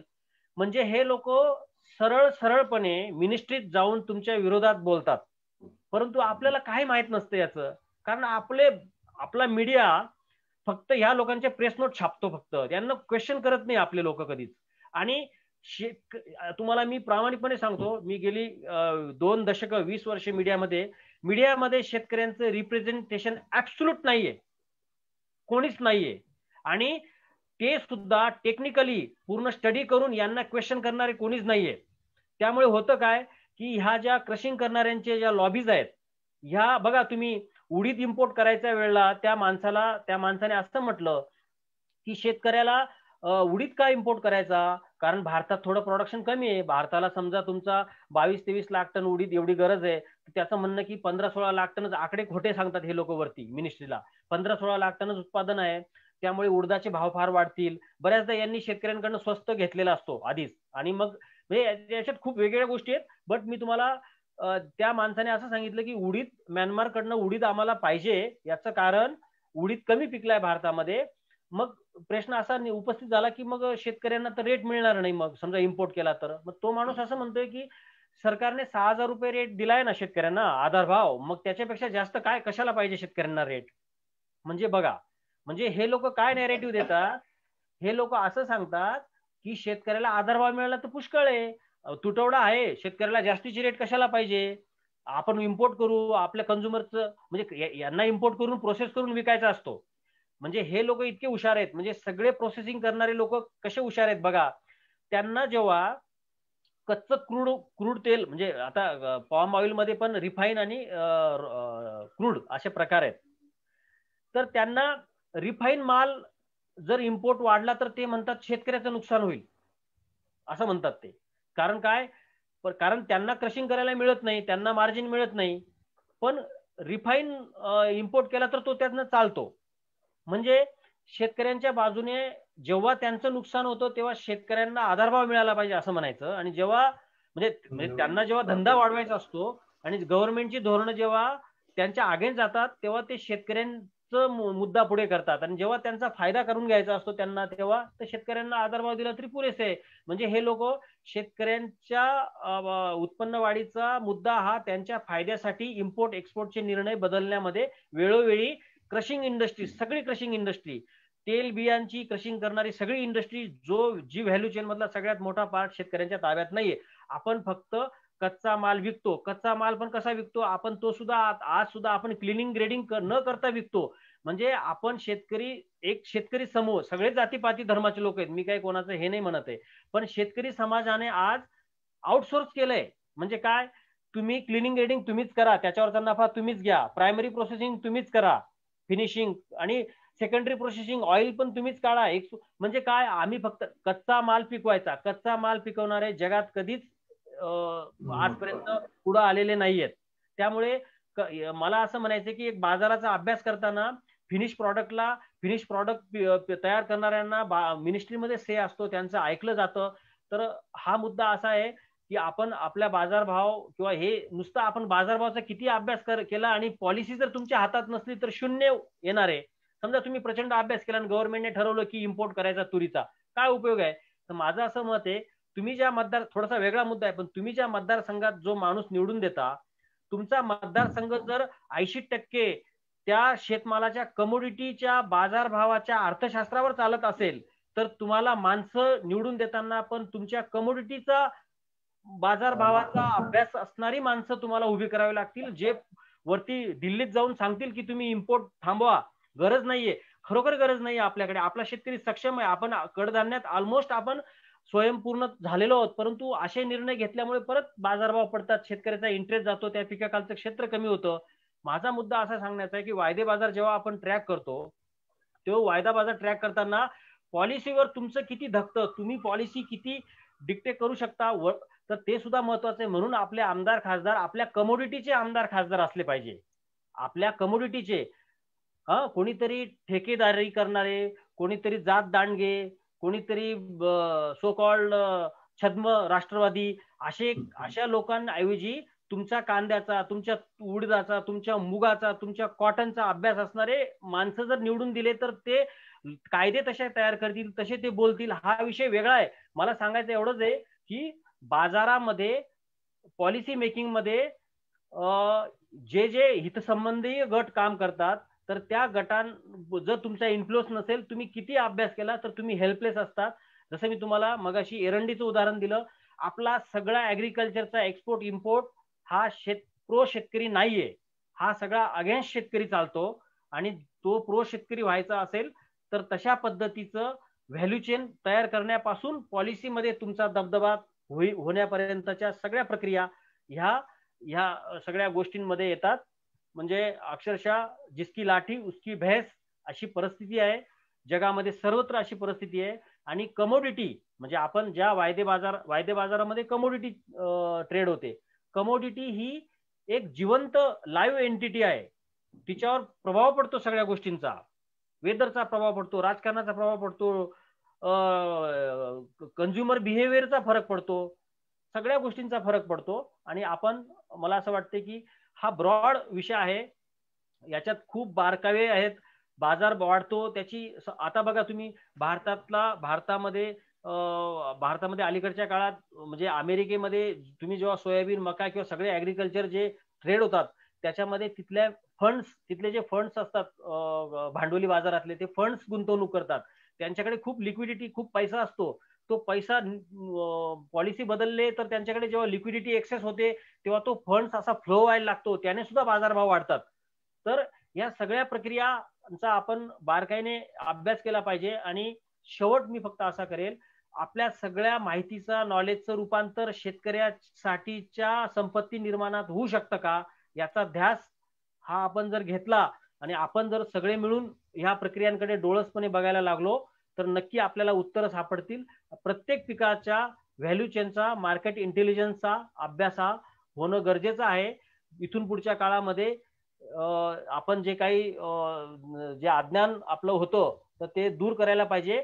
कमोडिटी उत्तम पद्धतीने रीड करता येते आणि कुठल्याही सो कॉल्ड व्यापाऱ्यापेक्षा, कुठल्याही सो कॉल्ड जे काही एक्सपर्ट आहेत त्यांच्यापेक्षा शेतकरी जास्त चांगल्या पद्धतीने बाजारभाव रीड करतो असं माझं मत आहे. त्याला फक्त प्राथमिक 4-5 गोष्टी समजल्या पाहिजे. त्यामुळे असं काही नाहीये कोणी काही हे काही अमुक यांनाच बाजारभाव कळतो हे मिथ आहे.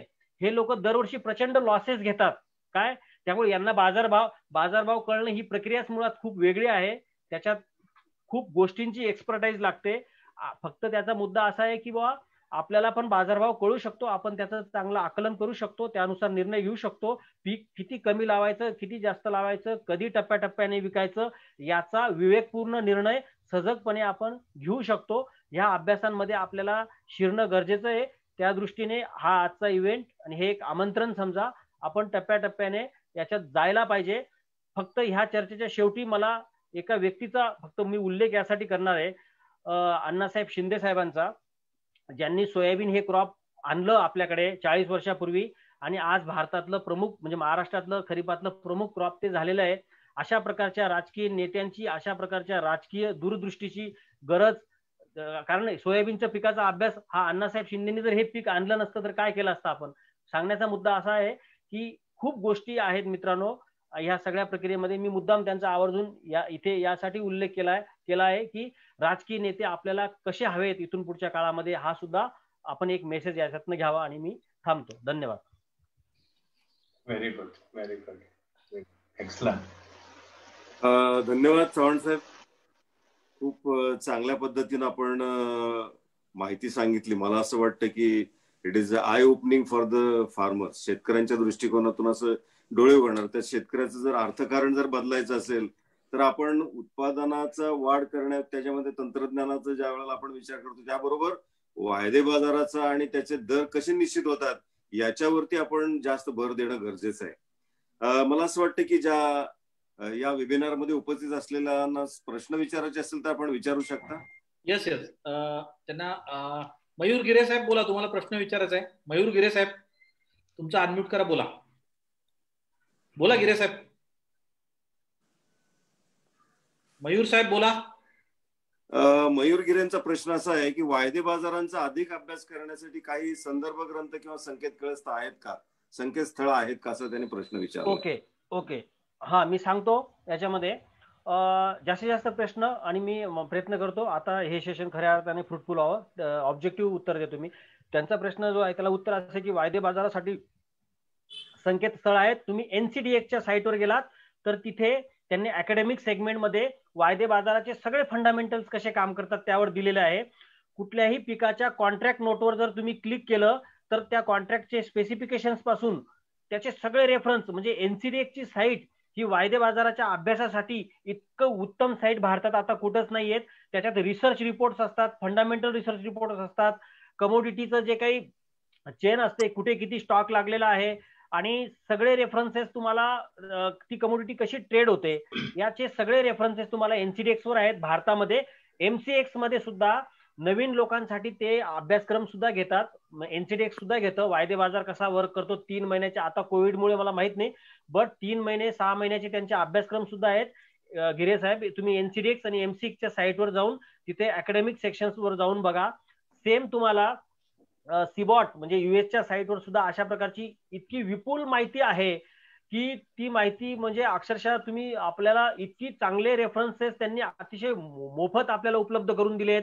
आपण जेव्हा त्यांचे चार्ट बघतो, समजा आता मक्याचा त्यांनी जे मका सोयाबीनचे चार्ट टाकलेत की एंडिंग स्टॉक्स गेल्या 20 वर्षात कसे कसे कमी होत गेलेले आहेत, तर त्याच्यामध्ये आपल्या लक्षात येईल की अरे 10 वर्षाचे सगळ्यात कमी स्टॉक म्हणजे काय, त्यांनी सोप्या सोप्या चार्ट्स मधनं समजून दिलेले आहे.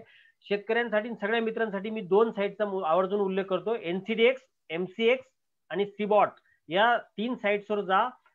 विपुल तिथे सगळी माहिती आहे आणि तुम्ही तिथे जाऊन काही अडचणी आल्या तर त्या क्षेत्रातल्या लोकांशी बोलून आपण त्या क्लिअर करून घेऊ शकतो. फुलबेग साहेब, माझे 2 प्रश्न आहेत. बोलो का? बोला. The best excellent information given by this mister Chavan. I impressed very much. वायदे बाजार कोण कुठं बसतो आणि कोण कोणाचं भविष्य ठरवतो. शेतकरी आमचा इथला पुण्यातला भविष्य तिथं अमेरिकेतल्या लोकांनी ठरलं जातं. हे सगळा पिक्चर इतकं छानपैकी सांगितलं यांनी. परंतु मी आता तुमचं लक्ष जरा थोडस वेगळ्या विषयाकडे घेऊ इच्छितो. कारण सध्याला काय पेपरमध्ये येते, आम्हाला काय त्याच्यातलं जास्त नॉलेज नाही, पण पेपरमध्ये येतं, लोकांमध्ये होतं, काहीतरी होतं. तर एक प्रश्न माझा असा आहे, असा एक विचार किंवा आरोप काही संघटनेकडून अगर शेतकऱ्याकडून होताना दिसतो आहे. तो काय, पिढ्यानपिढ्या शेतकऱ्यांचं शोषण व लूटमारीचे शिकार झाल्याने शेतकरी हा दुर्बलच राहिलेला आहे आणि त्या कायद्यामुळेच त्यात भरच पडणार आहे. या कायद्यामुळे हे जे 3 कायदे केले ते देशातील शेती व शेतकऱ्यांना संपूर्णपणे बाजार व खाजगी क्षेत्राच्या हवाली करण्याचा सरकारचा खटाटोप चाललेला आहे का? या कायद्याचा परिणाम म्हणून सर्व पिकांना किमान भाव सुद्धा मिळणार आहे का नाही, याकडे आपण कसे पाहता? सर, आता जे याचं मी अतिशय प्रॅक्टिकल पद्धतीने उत्तर द्यायचा प्रयत्न करतो. माझं असं म्हणणं आहे सर, आपण कन्सेप्ट, कायदा आणि कन्सेप्ट या दोन गोष्टी थोड्या वेगवेगळ्या करून बघूया. पहिला आपण कन्सेप्ट म्हणून बघूयात. कन्सेप्ट काय आहे सर, की मार्केट रिफॉर्म्स, बाजार समितीच्या बाहेर माल विक्रीला परवानगी असणं, ही कन्सेप्ट आहे सर. आता मार्केट रिफॉर्म्स मध्ये तुम्ही जर मला विचाराल तर ही कन्सेप्ट चांगली आहे का, तर मी म्हणेल चांगली आहे. कारण आपल्याकडे जेवढी आवक होते आज, आपल्याकडे जेवढं उत्पादन होतं त्याच्या 30-40% सुद्धा आपल्या एपीएमसी ची कॅपॅसिटी नाहीये. त्यामुळे एपीएमसीच्या बाहेर दुसऱ्या एपीएमसी होणं गरजेचं आहे, कारण आवक खूप होते. मग आता दुसरी एपीएमसी झाली तर साधी गोष्ट आहे सर, की 1% सेस हा एपीएमसी ला का द्यायचा? समजा उद्या जाऊन मी एक ऍग्रीप्रुनर आहे आणि आम्ही एक एफपीसी तयार केली आणि आम्हाला एक मार्केट सुरू करायचंय, तर जुन्या कायद्यानुसार मला 1% सेस द्यावा लागेल एपीएम बाजार समितीला.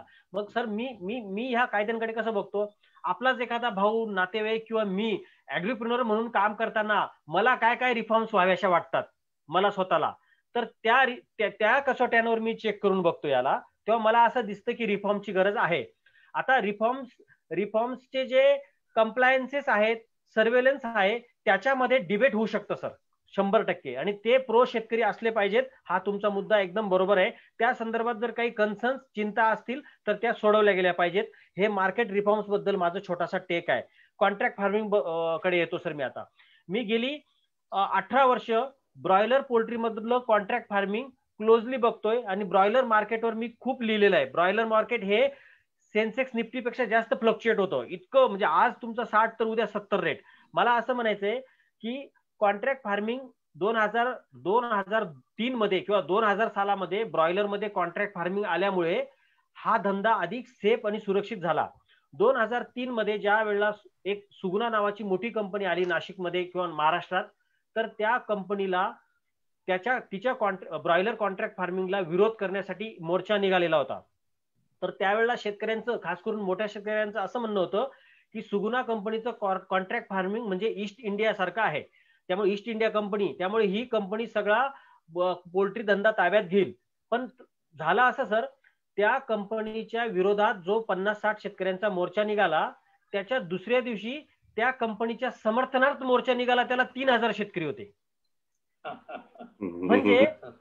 म्हणजे काय याच्यातलं ब्युटिफुल बघा की त्या कंपनी म्हणजे कन्सेप्ट शेतकऱ्यांना आवडली. कन्सेप्ट का आवडली तर मी स्वतः सांगतो, माझं स्वतःचं पोल्ट्रीचं शेड आहे आणि मला स्वतः पोल्ट्री करताना जमत नव्हता तो नीट. जेव्हा मी कॉन्ट्रॅक्टला दिला तेव्हा मला जास्त पैसे मिळायला लागले आणि गेली 18 वर्ष माझ्यासारखे अनेक कुटुंब कॉन्ट्रॅक्ट फार्मिंगच्या कन्सेप्टमुळे तगली पोल्ट्रीमध्ये. आता मी आणखीन एक उदाहरण देतो की त्या मोर्चामध्ये जे 50 शेतकरी होते विरोध करणारे, त्यांच्या असं लक्षात आलं की अरे कॉन्ट्रॅक्ट फार्मिंगला शेतकऱ्यांचा सपोर्ट आहे, म्हणजे कन्सेप्ट बरोबर आहे, मग आपण बदलायला पाहिजे. मग त्या शेतकऱ्यांनी स्वतःच कॉन्ट्रॅक्ट फार्मिंग सुरू केली.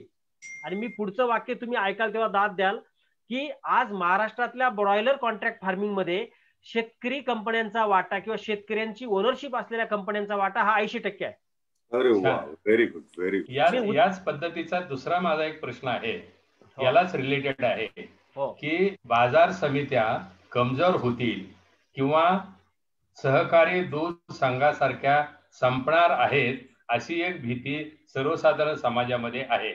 आता बाजार समित्या संपल्या तर शेतकऱ्यांना केवळ खासगी बाजार किंवा व्यापारी किंवा कॉर्पोरेट कंपनीवर शेतीमाल विकण्यासाठी अवलंबून राहण्याची वेळ आली तर खासगी क्षेत्राची याबाबत मनमानी व मक्तेदारी निर्माण होईल. जहां प्रॉफिट है वही प्रायव्हेट है असं म्हटलं जातं. हा आपला अनुभव आहे. शेती क्षेत्रात नफा कमवण्याची अमर्याद शक्यता दिसत असल्यानेच खासगी क्षेत्रातील कॉर्पोरेट कंपन्या शेती क्षेत्राकडे सरसावल्या आहेत. इतर क्षेत्राप्रमाणेच या शेती क्षेत्रातही आपली मक्तेदारी प्रस्थापित करण्यासाठी ते प्रयत्नाची पराकाष्ठा करत आहेत. यावर आपण जरा थोडेसे विचार आपले मांडावेत. सर मी अगदी थोडक्यात उत्तर देण्याचा प्रयत्न करेल. विषय फार मोठा आहे हा, याचे खूप अँगल्स आहेत, खूप शेड्स आहेत त्याला वेगवेगळ्या, आणि मी जास्त करून मी स्वतःच हा विषय प्रायव्हेट एंटरप्रिनरशी बोलून समजून घेतो. मला थोडंसं हायपोथेटिकल शोषण होईल, हायपोथेटिकल जी अशी मांडणी केली जाते थोडीशी ती थोडा त्याला डावी समाजवादी अशी शेड आहे, पण ठीक आहे. आणि मला असं म्हणायचं आहे की हायपोथेटिकल मांडणी करण्यापेक्षा जर आपण मी याच्या समर्थन पण नाही आणि विरोध पण नाही अशी माझी स्वतःचा स्टँड आहे. कारण आपण अनबायस असलो तरच हे नीट याचं आकलन होऊ शकतं. सरळ आता आपल्याकडे सर मोहरी पिकाचं यावर्षी कॉन्ट्रॅक्ट फार्मिंग मोठ्या प्रमाणावर सुरू होणार आहे राजस्थानमध्ये. म्हणजे आणि तुम्ही जे म्हणालात की समजा एपीएमसी जर बाजूला गेल्यात आणि ज्या वेळेला ऍग्रिकल्चर कमोडिटी जर कॉर्पोरेटच्या हातात जर सगळा जर गेम गेला तर शेतकऱ्याचं शोषण होऊ शकतं का, किंवा एपीएमसीच्या बाहेर जर कॉर्पोरेट कंपन्यांची मक्तेदारी झाली तर शोषण होऊ शकतं का, हा जो प्रश्न आहे सर याच्यामध्ये. तर याच्यात मला असं वाटतंय की आज बाजार समिती जो रेट मिळतो, बाजार म्हणजे आता मी तुम्हाला एक उदाहरण देतो की परत मी ज्या सेक्टरमध्ये काम करतो त्याचं उदाहरण देतो. आपल्याकडे ऑइल मिल क्रशिंग करणारे जे प्लांट आहेत वेगवेगळे, त्यांच्याकडचे जे बाजारभाव असतात, किंवा आपल्याकडे फीड मिल करणाऱ्या कंपन्या आहेत त्यांच्याकडचे जे बाजारभाव असतात, पोल्ट्री किंवा फीड मिल, तर त्यांच्याकडचे फार्म गेट त्यांच्याकडचे बाजारभाव हे एपीएमसीच्या बाजारभावापेक्षा मी विथ रेफरन्स सांगू शकतो की जास्त चांगले असतात. मग हे कशामुळे? कारण तो एंड युजर असल्यामुळे तो मॉइश्चर चेक करतो, तो शेतकऱ्यांना प्रशिक्षित करतो, बाबा काडी कचरा आणू नको, ओला माल आणू नको, तुझं नुकसान होईल, मला ओला माल मला पण नको असतो. मला असं म्हणायचं सर की कॉर्पोरेट जेव्हा येईल तेव्हा तो जो रेट डिक्लेअर करेल तेव्हा तो रेट डिक्लेअर करताना तो सुद्धा ग्लोबल पॅरामीटरचा विचार करूनच डिक्लेअर करणार आहे. कारण कॉम्पिटिशन असतेच, कारण 2-3 कॉर्पोरेट असतात. कारण एक कुठल्याही कमोडिटीच्या खरेदीमध्ये असं भारतात अजून तरी नाहीये की एकच कॉर्पोरेट आहे. आता भारतामध्ये अमेरिकेत कारगिल सारखे खूप मोठमोठे कॉर्पोरेट्स आहेत, तिथे पण तुम्ही बघितलं तर कॉर्पोरेट 10-12 पद्धतीचे कॉर्पोरेट्स असतात. तर माझा मुद्दा असा आहे की ते कॉर्पोरेटमध्ये पण कॉम्पिटिशन असते. ते ज्या वेळेला ती कमोडिटी खरेदी करतील त्यावेळेला ग्लोबल डिमांड सप्लाय काय आहे, ग्लोबल बॅलन्स शीट काय आहे, त्याच्यानुसार ते रेट लागतील. एपीएमसी मध्ये जे लोक लिलाव करून शेतकऱ्याकडनं माल घेतात ते शेवटी कॉर्पोरेटलाच माल विकतात सर. त्यामुळे अल्टिमेटली मला असं म्हणायचं की एक इनकॉम्पिटंट सेगमेंट आपल्याला त्रास देतोय समजा, त्याच्यासाठी जर दुसरी स्पर्धा निर्माण होत असेल तर मला 2 ऑप्शन तयार होतात. म्हणजे मला सटाणा बाजार समितीमध्ये डाळिंबाचा लिलाव होतो आणि माझ्या फार्म गेटवर कलकत्त्याचा व्यापारी येऊन मला डाळिंबाला एक रेट लावतो, ती तुलना तर मी करतोच ना. मला माहिती आहे की माझा माल प्रीमियम क्वालिटीचा आहे. आणि आज फार्मर आपला सर, आता बऱ्याच लोकांचा गैरसमज आहे की त्यांनी लवकरात लवकर बाहेर यावं, म्हणजे आपले शेतकरी समुदाय नाही पण बाहेरच्या लोकांना असं वाटतं की शेतकरी म्हणजे काही दिल्लीतले लोक किंवा मीडियातले लोक, त्यांना शेतकरी म्हणजे तोच 80च्या दशकातला 70च्या दशकातला दीन दुबळा असं बिसं काही नसून, शेतकरी हा बऱ्यापैकी म्हणण्यापेक्षा शेतकरी हा फक्त साधनांअभावी मागे आहे.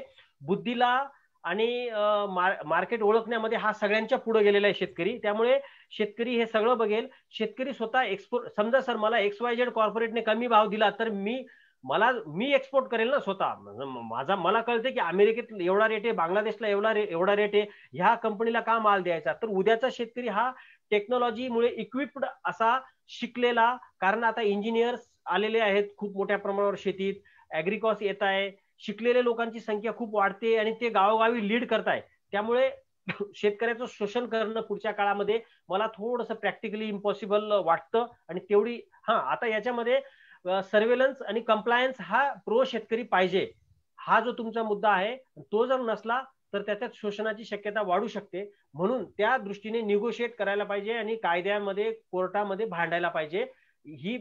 हा मुद्दा लक्षात घेऊन चालायला पाहिजे. हा कृषी कायदा जो आहे त्याचा आंधळ्या माणसाप्रमाणे विरोध करू नये या मताचा मी सुद्धा आहे. असं म्हटलं जातं, परंतु जोपर्यंत शेतकऱ्यांच्या मालकीच्या प्रमुख साखळ्या निर्माण होत नाहीत तोपर्यंत ह्या कायदा कितपत फ्रुटफुल होईल याच्याबद्दल मी डाऊट. आता साखळ्या कुठल्या? एक पहिल्यापासून फार्म प्रोड्यूस, नंतर तुमचं आलं स्वतःची गोदामं पाहिजेत, वेअर हाऊसेस पाहिजे, साठवणूक पाहिजे, नंतर तिसरी स्टेप आली ग्रेडिंग सिस्टीम, हे आपण हे करतो. त्याच्यानंतर निर्यातीचा प्रश्न आला आणि नंतर ट्रान्सपोर्ट स्वतःच पाहिजे.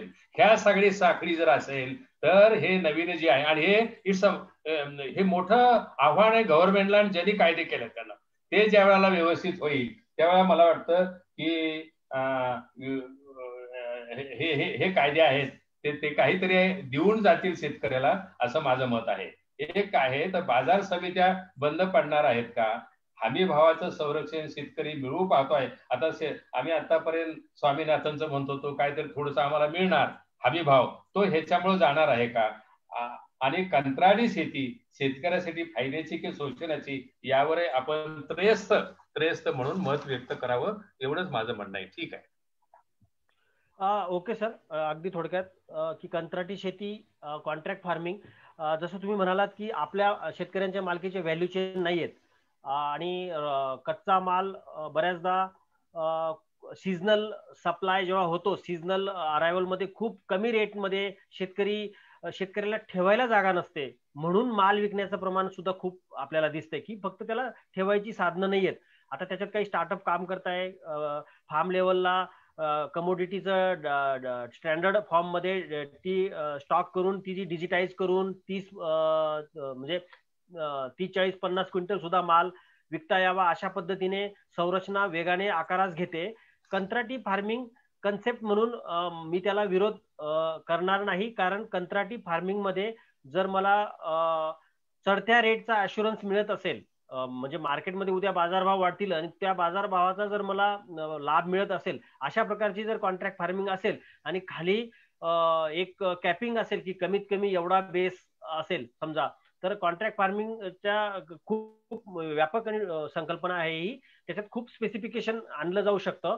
जसं आता ब्रॉयलर कॉन्ट्रॅक्ट फार्मिंग हे ग्रोविंग चार्जेस तत्वावर काम करतं, म्हणजे बाजारभाव काही असला तरी शेतकऱ्याला एका कोंबडी मागे 10 रुपये मिळतील. म्हणजे 5,000 कॅपॅसिटीचा पोल्ट्री फार्म टाकला तर मला 50,000 मिळतात, म्हणजे माझी प्राइस फिक्स आहे. मग काही कंपन्यांनी काय केलं की ज्या शेतकऱ्यांचे परफॉर्मन्स म्हणजे FCR फीड कन्व्हर्जन रेशो चांगला असेल त्याला आणखीन चांगले पैसे दिले जातील. अशा प्रकारचं तत्व जर तुम्ही हॉर्टिकल्चर मध्ये, ग्रेन्स मध्ये जर आणू शकली एखादी कंपनी, तर माझा मुद्दा एवढाच आहे सर, कंत्राटी फार्मिंग ही प्रो फार्मर असली पाहिजे. जर प्रो फार्मर आणि त्याला, नाहीतर ती पण शोषणाचं एक माध्यम होऊ शकते. संकल्पना राबवताना ती कोणत्या फॉर्म मध्ये येते, मी संकल्पनेला विरोध करणार नाही, तर तिचा फॉर्म कुठला आहे आणि त्यासाठीचे कायदे, नियम, अटी, कंप्लायन्स कसा आहे त्याच्यावर हे डिपेंड आहे.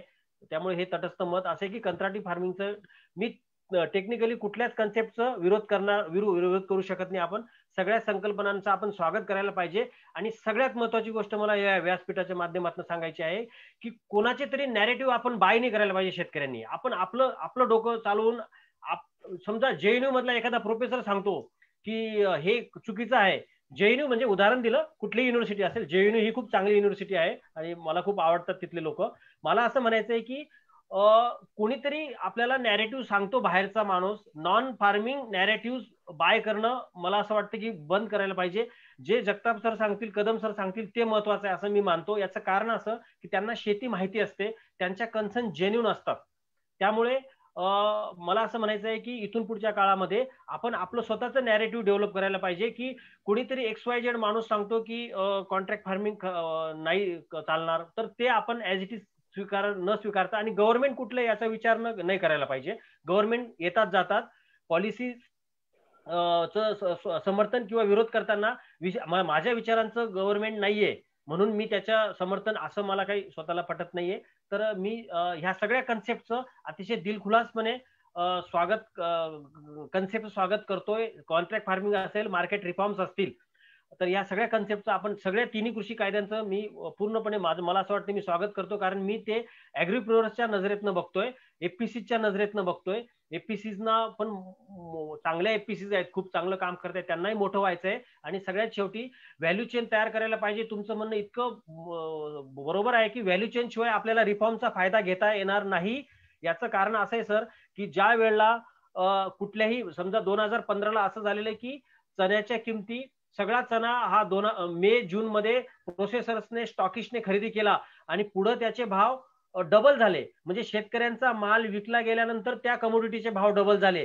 त्या केसमध्ये जर स्टॉक लिमिट आणलं तर आपल्याला अरे स्टॉक लिमिट मग ऍटलिस्ट त्याच्यावर बंधन तरी राहिलं असतं असं वाटतं. पण दुसऱ्या बाजूला म्हणजे कुठलाही कंप्लायन्स हा दुधारी असतो असं माझं म्हणणं आहे. त्यामुळे कंप्लायन्सला म्हणजे अगदी स्टॉक लिमिट, अगदीच कुठलीही बंधनं नकोत. जोपर्यंत शेतकरी सशक्त होत नाही तोपर्यंत जे काही स्पेक्युलेटिव्ह किंवा साठेबाजी सट्टेबाजी करणारे की जी शेतकऱ्याच्या अगेन्स्ट जाईल अशा प्रकारच्या सट्टेबाजी साठेबाजीला अंकुश हा असणं पण गरजेचं असतं. आणि त्याचबरोबरीने म्हणजे हा सगळा मुद्दा प्रो फार्मर नजरेतनं जेव्हा आपण बघतो तेव्हा मला असं वाटतंय की ज्या वेळेला कुठल्याही कमोडिटीचं प्रचंड आवक होते त्यावेळेला स्टॉक लिमिट नसायला पाहिजे. कारण स्टॉकिस्टने जर त्यावेळेला आला तर एंड युजर काय सगळाच माल आज प्रोसेस करून आजच कंझ्युमर खाणार नसतो. त्यामुळे एंड युजरच्या खरेदीला लिमिट असते. त्यामुळे कोणीतरी इन्व्हेस्टर आला, स्टॉकिस्ट आला तर स्पर्धा तयार होते. त्यावेळेला स्टॉक लिमिट नसायला पाहिजे. म्हणजे हे सर दुधारी आहे. म्हणजे ज्या ज्या वेळेला सगळ्यांचं फार्मरचं किंवा कंझ्युमरचं हित आहे त्या वेळेला ह्या निर्णयांचा उपयोग करता येतो. फक्त हे लिमिट्स किंवा हे निर्णय म्हणजे अप्लाय करणारी जी व्यवस्था आहे ती व्यवस्था मात्र शेतकऱ्याच्या कंट्रोलमध्ये किंवा शेतकऱ्यांनी निवडून दिलेल्या लोकांच्या कंट्रोलमध्ये किंवा त्यांच्या अकॉर्डिंग पाहिजे. नाहीतर मग ते उलट व्हायला लागतं. धन्यवाद चव्हाण साहेब, चांगलं आपण माहिती दिली. मला असं विचारायचंय की आपण असं म्हटलं की या क्षेत्रामध्ये शेतकऱ्यांची उपस्थिती नगण्य, बरोबर आहे, पण याच्यामध्ये या वायदे बाजाराच्या संदर्भात शेतकऱ्यांच्या मध्ये जागरूकता निर्माण करण्याच्या दृष्टिकोनातून असे काही यंत्रणा काम करते का? आता सर अलीकडचे यंत्रणा काम आता कोणी यंत्रणा काम करत नाहीये त्याच्यामध्ये जास्त करून. आणि वायदे बाजाराचं काम काय आहे सर की त्याला असं म्हटलं जातं की हा प्राइस डिस्कवरी मेकॅनिझम म्हटलं जातं त्याला. म्हणजे वायदे बाजारात आज शेतकरी ट्रेड करत नाहीये सर. का ट्रेड करत नाहीये? कारण काही अडचणी आहेत. कारण बऱ्याचदा कसं आहे सर की कन्सेप्ट वायदे बाजाराची जेवढी सोपी आहे तेवढी गुंतागुंतीची पण आहे. कारण उदाहरण सांगतो तुम्हाला, कारण प्रचार प्रसार हा 2 अंगाने व्हायला पाहिजे. एक प्रचार प्रसार म्हणजे बाजारभाव काय आहे, आत्ता बाजारभाव कळले पाहिजे त्याला. आणि त्याच्यातलं तुमचा दुसरा मुद्दा की पार्टिसिपेशन करायचं का शेतकऱ्याने.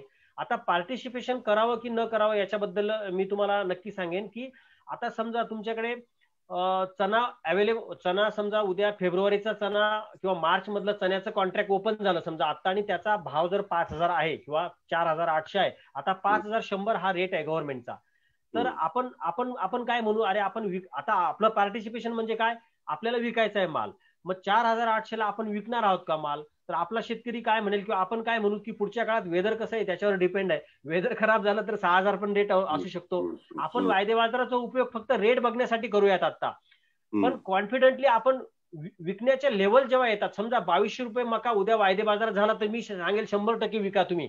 कारण 2,200च्या वर मका वाढायला अडचण काय येते सर, 2,200चा मका जर घ्यायचा, 2,200च्या वर मका का जाऊ शकत नाही त्याची कारण अशी असतात. कारण 2,200चा मका जर कोंबड्यांनी खाल्ला तर 500 रुपये म्हणजे 300 रुपये किलो चिकन घ्यायची तयारी पाहिजे आपली. कारण मका हा आफ्टर ऑल कंझ्युमर आहे त्याचा पोल्ट्री किंवा कॅटल फीड इंडस्ट्री.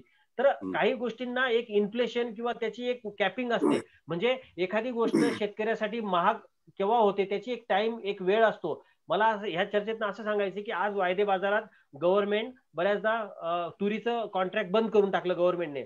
चण्यामध्ये खूप तेजी व्हायला लागली की गव्हर्नमेंट त्याचं मार्जिन वाढवतं. म्हणजे आज गव्हर्नमेंटच वायदे बाजार दाबतं बऱ्याचदा. त्यामुळे मला असं सांगायचंय की वायदे बाजारामध्ये शेतकऱ्याचं पार्टिसिपेशन वाढवायला वायदे बाजारामध्ये व्यवहार पण होत नाही. आता फक्त चणा आणि सोयाबीन, हळद, खास करून चणा आणि सोयाबीनचे जास्त बाजारभाव ट्रेड होत आहे. बाकी कमोडिटीचे ट्रेड होत नाहीये. आणि मक्यामध्ये तर आता अतिशय कमी व्यवहार होत आहे. माझा मुद्दा असा आहे सांगण्याचा सर की वायदे बाजार अजून परिपक्व किंवा पूर्ण क्षमतेने मॅच्युअर झालेला नाही भारतामध्ये, जसा अमेरिकेत आहे. ही प्रक्रिया आहे, 15 वर्ष झालीत. हळूहळू तो जसा मॅच्युअर होत जाईल तसं पार्टिसिपेशन वाढत जाईल. समजा उद्या जर मी असं समजेल की जर 6,000 किंवा 7,500 जर रेट झाला चण्यात वायदे बाजारामध्ये, तर मी सांगेल की 100% आपण विकू वायदे बाजारामध्ये. म्हणजे पीक लावण्यापूर्वीच आपण विकू. तो रेट येईपर्यंत मला थांबावं लागेल. कारण शेतकऱ्याचं पण नुकसान व्हायला नको. माझा मुद्दा असा आहे सर, जर एखाद्याने डिसेंबर मध्ये जर सोयाबीन विकला असता तर आज त्याचा 5,000चा तोटा म्हणजे 500 रुपयाचा तोटा झाला असता. 4,000 रेट दिसायला अट्रॅक्टिव्ह आहे डिसेंबर मध्ये, परंतु पुढे सोयाबीन वाढलं. त्यामुळे फंडामेंटल चेंज होत राहतात.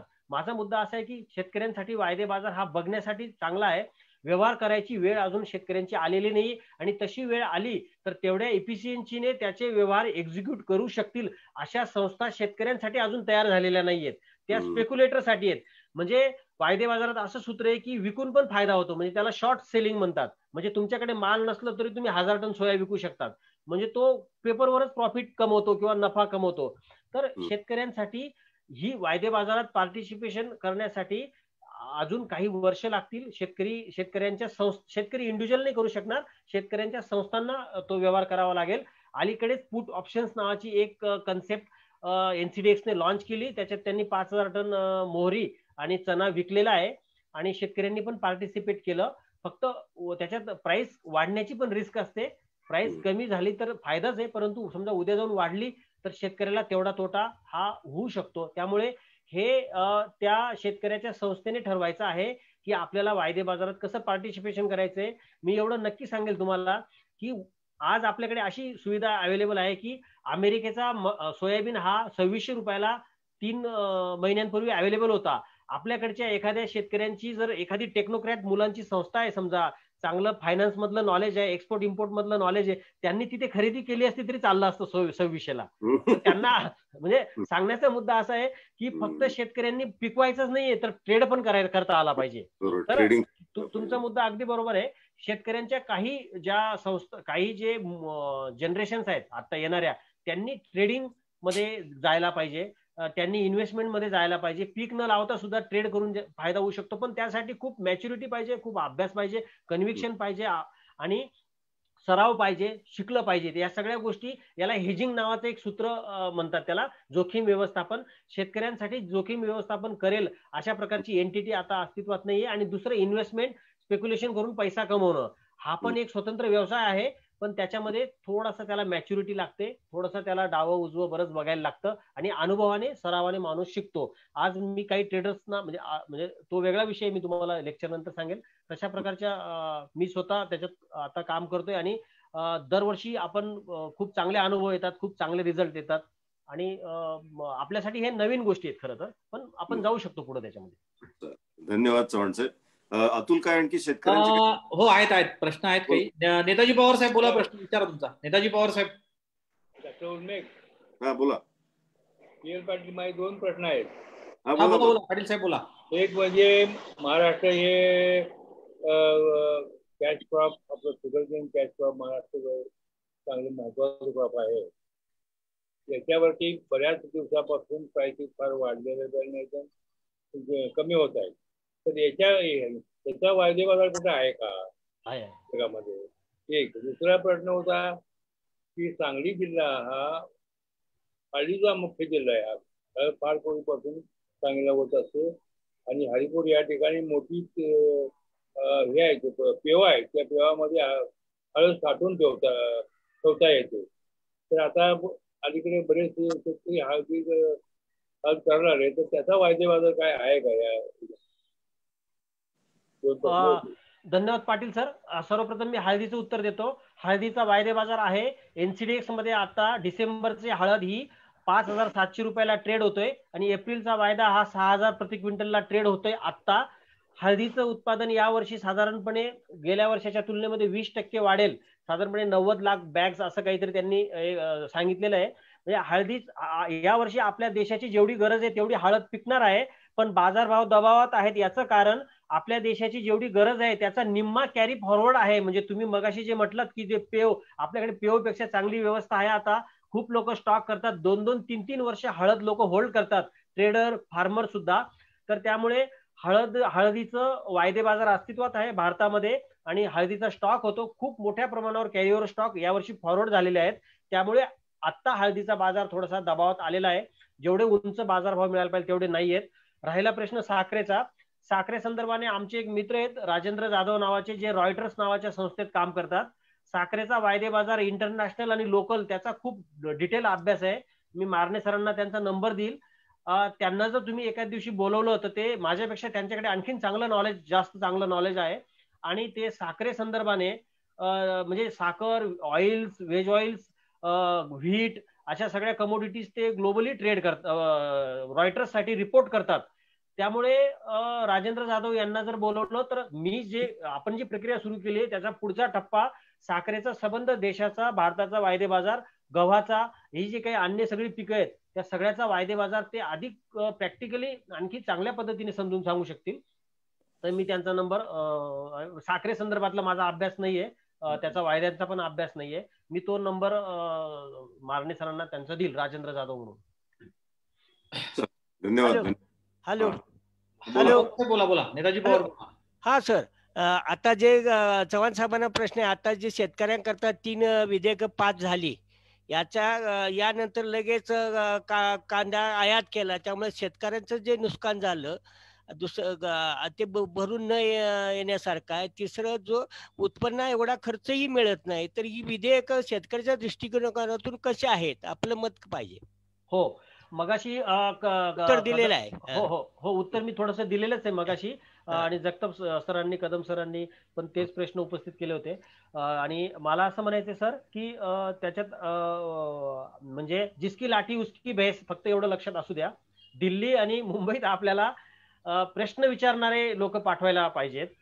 जे प्रश्न विचारले जात नाहीत तर तिथं ते थोडा वेगळा प्रश्न येतो. कसं आहे सर, जीडीपी जर शेतीमुळे वाढलेला असं दाखवत असेल जीडीपी, त्या शेतकऱ्यांना कुठं म्हणजे त्याचं काहीच सुद्धा मिळत नाही, एवढंच आम्हाला म्हणायचं आहे.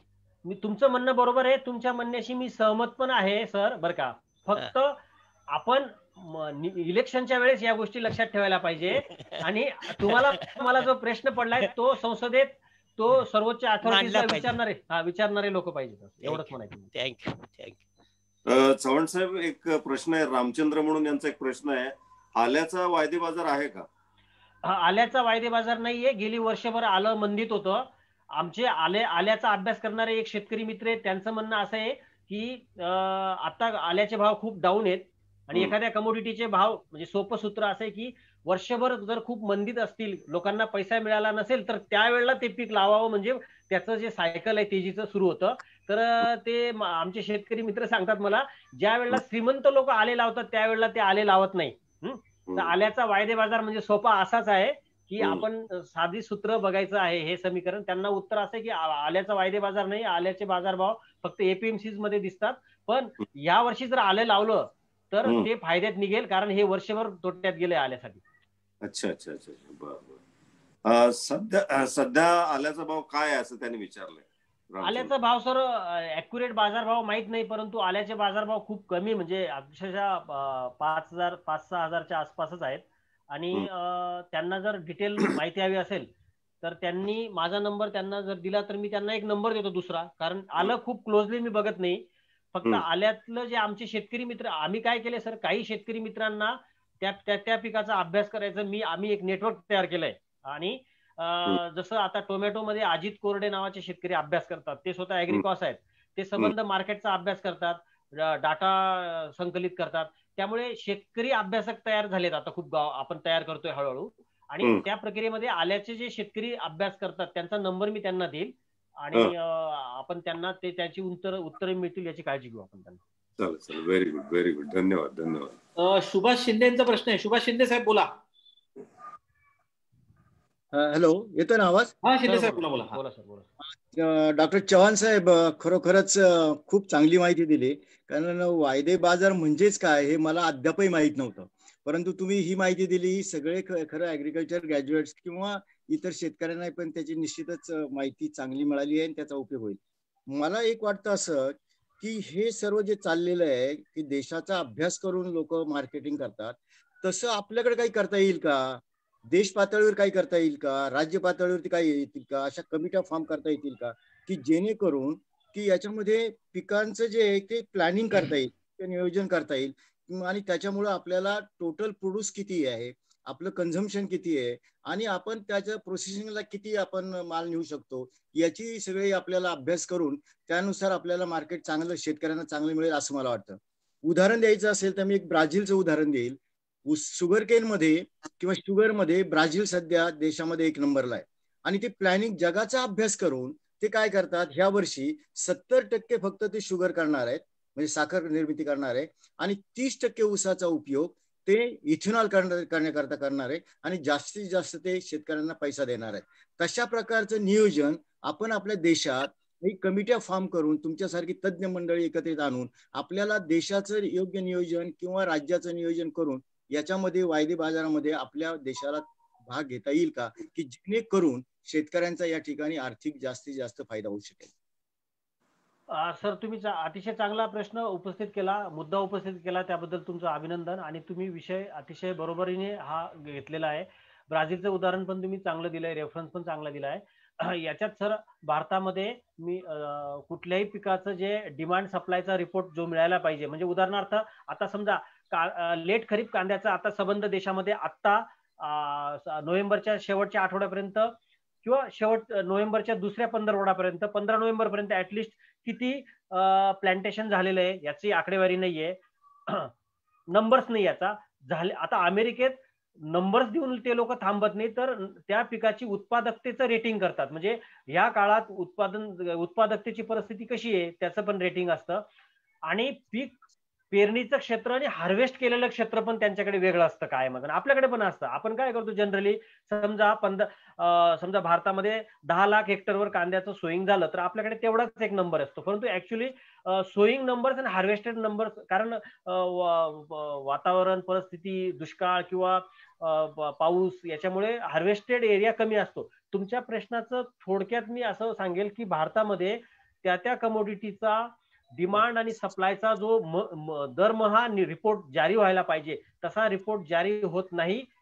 त्यात आत्ता होत नाही, भारतामध्ये कुठल्याही कमोडिटीचा होत नाही आणि शेतकऱ्याला माहितीचा कुठलाही ऍक्सेस नाहीये. आता असं का होत नाही याचं कारण दडलंय परत पॉलिसीमध्ये.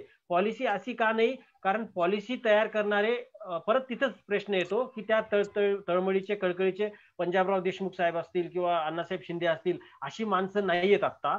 त्यामुळे माझं स्पष्ट मत आहे, हा राजकीय विषय आहे सगळा.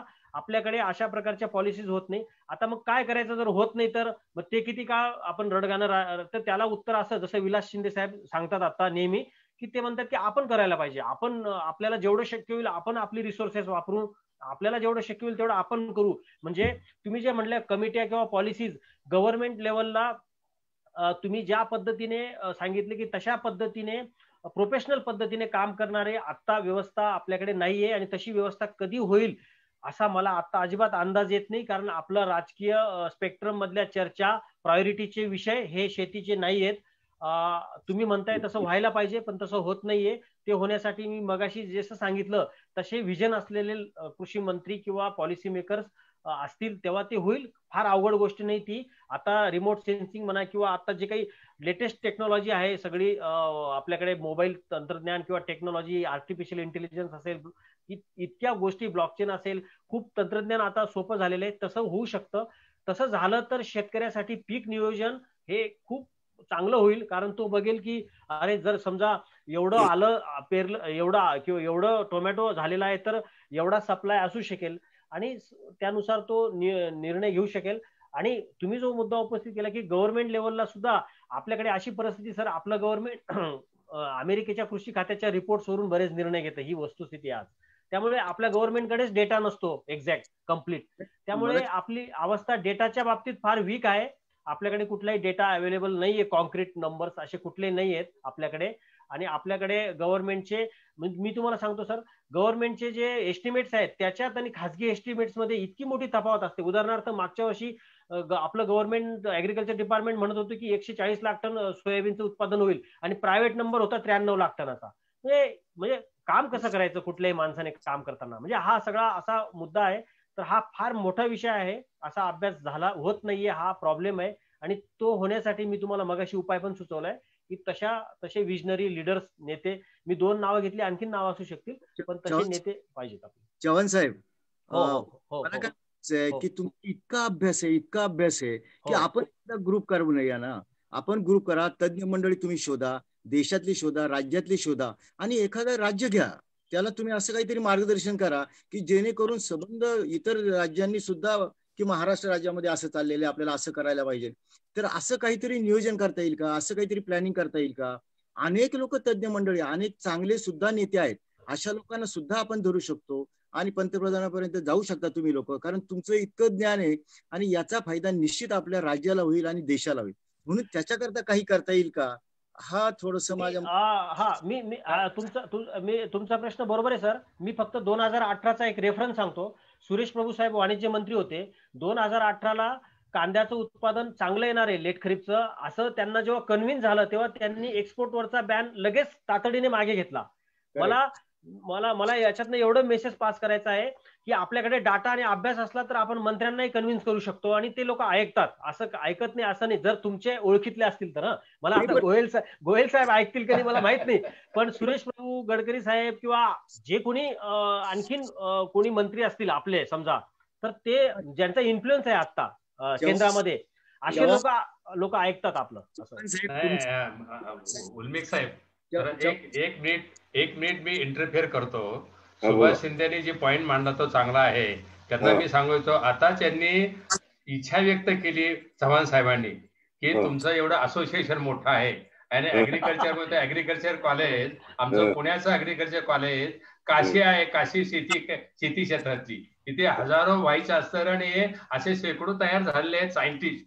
तर या ठिकाणी आमचं अल्युमिनी असोसिएशनचं ऑफिस आहे, त्या ठिकाणी तुम्हाला आम्ही प्लॅटफॉर्म देतो. महिन्यातनं एकदा तरी तुमचा जो ग्रुप आहे त्यांनी असं वेबिनार किंवा आमचा डॉक्टर शिरणामे हॉल आहे अशा ठिकाणी तुम्ही आमच्या यंग सायंटिस्टला, इथं विद्यार्थी आता करोनाचं संपत एवढं, त्याच्यानंतर तुम्हाला आम्ही स्पेस देतो, तुमच्या मताप्रमाणे तुम्ही करा, आतून तुम्हाला मदत करील. त्याच्यामुळे आमचं ऑफिस इथं आहे, 500 स्क्वेअर फीटाचं ऑफिस आहे आणि तिथं कुठे जात नाही आणि तुमच्यासारखी नॉलेज मंडळी असणारी तिथं कमी आहेत. आमचा आता एज झालेला आहे आमच्या बऱ्याचशा मंडळीच, तेव्हा अशी तुम्ही टीम तयार करा. आणि ह्याची जरुरी आहे आता शेतकऱ्याला आमच्या ह्याच्यामध्ये तो that is this will be the one of the part of our activities असं माझं म्हणणं आहे. तर सुभाषराव त्याप्रमाणे तुम्ही विचार करा, आणखीन हे बाकीचे सगळे विचार कर आणि तुम्ही you act as a leader Chavan साहेब, आणि तुम्ही तुमचा ग्रुप घ्या आणि तुम्ही काय तुम्हाला सगळ्या फॅसिलिटीज आम्ही देऊ शकतो. पण असं नॉलेज तुमच्याकडून असं म्हणजे शेतकऱ्याचा माणूस शेतकऱ्याच्या व्यथा सांगतो टेक्निकल ह्याच्यामध्ये विथ स्टॅटिस्टिक्स, हे फार मोठं आहे. असा माणूस आमच्या विद्यापीठात जर आला, तुम्ही you are not agriculture graduate, you are more than this double doctorate. नाही सर तसं नाही काही सर. आता जे जगताप साहेबांनी सांगितलं ना ते अतिशय बरोबर आहे. माझा उद्देश एकच आहे की आपण काहीतरी आगळं वेगळं करायला पाहिजे. अल्युमिनियम असोसिएशन आपल्या बरोबरच आहेत, अनेक तज्ज्ञ मंडळी आहेत, बाहेरचे लोक सुद्धा घेऊ शकतो. आणि हे एक उदाहरण देतो, एक 8 दिवसापूर्वी एकाचं जवळजवळ 10 क्विंटल सोयाबीन होतं, त्याने 37 रुपये क्विंटल 37 रुपयाच्या रेटने त्याने ते विकलं आणि आज 41 आहे, तुम्ही तर म्हणता 43 आहे. आज जो आणखी महिनाभर थांबला असता तर त्याला किती फायदा झाला असता. नक्कीच नक्कीच पर्यंत जाणं गरजेचं आहे. हा जे काय आपण जे प्लॅनिंग म्हणतो ना तर ते आवश्यक आहे की जेणेकरून शेतकऱ्यांना त्यातल्या त्यात निश्चित फायदा होईल. आणि म्हणून असं काहीतरी आपण नियोजन करावं अशी माझी अपेक्षा आहे. धन्यवाद. नक्की सर, नक्की. शेवटचा एक प्रश्न आला एक मुलमेक सर. शेतकरी आहेत विठ्ठल पटेकर, त्यांचा प्रश्न आहे की भुईमुगाचे विक्रीचे दर कसे राहतील, पुढचं ट्रेंड काय राहील. अच्छा नाही सांगतो मी, काही प्रांजळ कबुली द्यायला पाहिजे.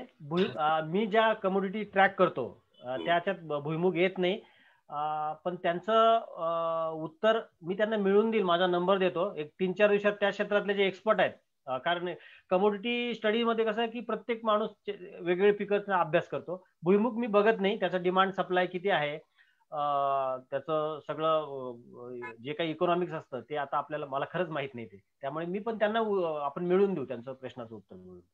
येस आणखी कन्क्लूड करूया आपण, वेळ झालेला आहे 6:15. चालेल.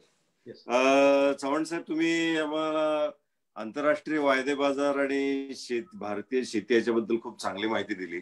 साधारणतः MCX, NCDX, सीबॉर्ड जे ह्या खऱ्या महत्वाच्या यंत्रणा आहेत, या यंत्रणाच्या आपण संपर्कात राहणं अत्यंत गरजेचं आहे, त्याशिवाय आपल्याला समजणार नाही. आणि दुसरी गोष्ट, आपल्या शेतकऱ्याचा याच्यामध्ये जास्त अजूनही तेवढा पाहिजे तेवढा सहभाग नाहीये, शेतकऱ्याच्या मध्ये जागरूकता नाहीये. आणि आणखी एक महत्वाची गोष्ट म्हणजे तुम्ही सांगितलं की ग्लोबल क्रॉप बॅलन्स शीट किंवा आपलं नॅशनल इंडियाचं क्रॉप बॅलन्स शीट याचा पण विचार करण्याची फार गरज आहे. हा एक तुम्ही फार चांगला मुद्दा मांडला. आणि शिल्लक साठे आणि बाजारभाव, शिल्लक साठे कमी झाले की बाजारभाव, ते नैसर्गिक गणितच आहे. आणि शेतकऱ्यांना आपल्याला कुठेतरी असं मार्गदर्शन होण्याची गरज आहे की कुठला माल कसा विकायचा. तुम्ही आता काही ठराविक शेतकऱ्यांना मार्गदर्शन करताय, पण मला असं वाटतं की राष्ट्रीय स्तरावरती किंवा असं राज्य स्तरावरती कृषी खात्याच्या माध्यमातून असे काही आपल्याला मार्गदर्शन, आता आपण ऍडवायझरी वगैरे शेतकऱ्यांना देतो तंत्रज्ञानाच्या बाबतीमध्ये, परंतु अशी आपल्याला ऍडवायझरी जर समजा निर्माण करता आली तर कदाचित शेतकरी त्याच्यावरती गांभीर्याने विचार करून त्याचा तो फायदा घेऊ शकेल. कारण तुम्ही जसा अभ्यास करताय तसं शेतकरी काय अभ्यास करू शकणार नाही, कारण त्याची मानसिकता तशी नसते. कारण तो त्याचं सगळी एनर्जी, त्याची क्रयशक्ती सगळी उत्पादन करण्यामध्येच जाते आणि त्याच्याकडे असलेल्या यंत्रणा सुविधा त्या मर्यादित आहेत. त्यामुळे मला असं वाटतं की हा एक भाग फार महत्वाचा वाटतोय. पण ट्रेड वॉर म्हणा, मायक्रो इकॉनॉमिक्स म्हणा, खूप चांगल्या पद्धतीने एक सुंदर असं चित्र आपण निर्माण केलं. आणि वायदे बाजार म्हणजे काय आणि वायदे बाजाराचा आपल्या शेतमालाच्या भावावरती काय परिणाम होतो, आपण माल कधी विकायला पाहिजे याच्यावरती खूप चांगलं आपण विवेचन केलं. मला असं वाटतं की या माहितीचा उपयोग ज्या वेबिनार मध्ये जे सहभागी झालेले आमचे सगळे सहकारी आहेत त्यांना नक्कीच होईल.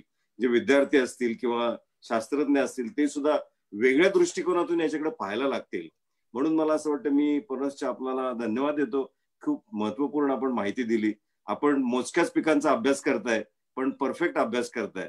असे तुमच्यासारखे वेगवेगळ्या पिकामध्ये अभ्यास करणारे जर समजा निर्माण झाले तर मला वाटतं शेतकऱ्याला चांगलं मार्गदर्शन व्हायला काय हरकत नाही. धन्यवाद. मी डॉक्टर PL पाटील यांना विनंती करतो की त्यांनी आभार प्रदर्शन करावं. PL पाटील सर दिसत नाहीयेत आता इथे. डॉक्टर JR कदम गेले काय? आता होते ना, गेले की काय? हा बहुतेक ते गेले. नाही येत ते. बरं ठीक आहे.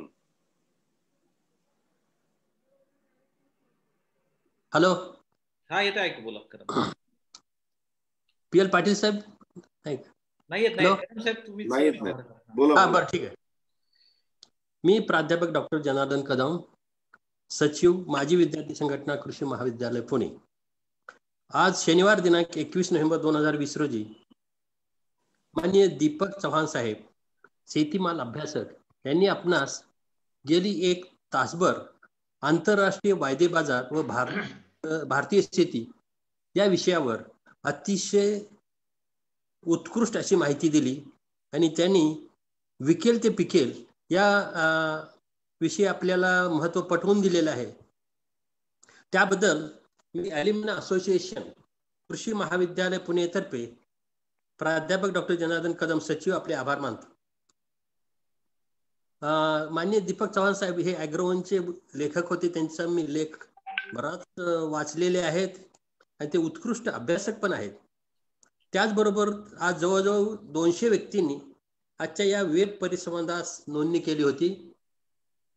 त्यांचेही मी आभार मानतो. तसेच या वेब परिसंवादास महात्मा फुले कृषी विद्यापीठाचे संशोधन संचालक माननीय शरद गडाख साहेब यांनीही सहभाग घेऊन शुभेच्छा दिल्या होत्या. त्यांचेही मी आभार मानतो. तसेच या वेब सेमिनारमध्ये प्रश्नोत्तरे विचारून सहभाग घेतला ते माननीय श्री मयूर हिरे साहेब, Netaji Pawar executive council member, DSTA Pune. त्याचबरोबर माननीय डॉक्टर सुभाष शिंदे साहेब, एक्झिक्युटिव्ह मेंबर DSTA पुणे. तसेच रामचंद्रन यांनी आल्याविषयी प्रश्न विचारलेला होता. त्याचबरोबर विठ्ठल पटेकर साहेब, एक प्रगतशील शेतकरी, यांनी भुईमुगाविषयी प्रश्न विचारला होता. त्यांचेही मी आभार मानतो. तसेच ॲल्युमिनी असोसिएशन कृषी महाविद्यालय पुणे याची स्थापना 2 फेब्रुवारी 1988 रोजी झाली असून त्यास आता 33 वर्ष पूर्ण झाली.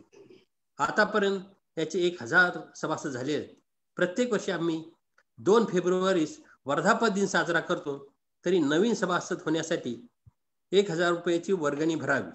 आजच्या या महत्वाच्या वेब सेमिनारास माननीय शेखर गायकवाड साहेब, आयुक्त साखर पुणे, यांनी पण शुभेच्छा दिल्या. त्यांचेही मी सचिव या नात्याने आभार मानतो. आजच्या या वेब सेमिनारास कार्यकारी अध्यक्ष माननीय डॉक्टर BK जगताप सर यांनीही बरेच प्रश्न विचारून मार्गदर्शन केले. त्यांचेही आभार आहे. तसेच डॉक्टर उल्मिक सर, माजी अधिष्ठाता महात्मा फुले कृषी विद्यापीठ राहुरी यांनीही आपणास बरेचसे प्रश्न आणि स्वतःची माहिती त्यात ऍड केली, त्याबद्दल मी त्यांचे आभार आहोत. तसेच माननीय अतुल मारणे साहेब किसान ॲग्रोचे प्रमुख व त्यांची सहकारी टीम यांचे पण मी वेबिनार पार पाडण्यास मदत केली, त्याबद्दल त्यांचेही सचिव या नात्याने आभार मानतो. तसेच माननीय डॉक्टर PL पाटील साहेब खजिनदार ॲल्युमिनियम असोसिएशन पुणे यांनी पण आपणास 2 प्रश्न विचारले, त्याबद्दल मी त्यांचेही आभारी आहोत. धन्यवाद सर. धन्यवाद धन्यवाद. ठीक आहे. चव्हाण साहेब आपली स्क्रीन बंद करू. अनाउन्समेंट करायची काय? हा, पुढच्या वक्त्याचे अनाउन्समेंट. हॅलो चव्हाण सर, तुमची स्क्रीन ऑफ करता. स्क्रीन तुमची शेअर झालेली आहे मला वाटतं. मॅडम झाली आता बंद. हा मॅडम, स्क्रीन शेअर करा. हो कर. धन्यवादची स्क्रीन शेअर करा.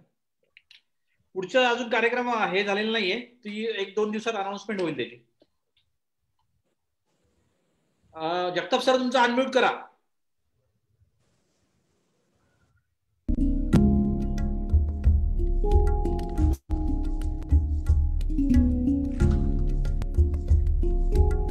झालं का काय?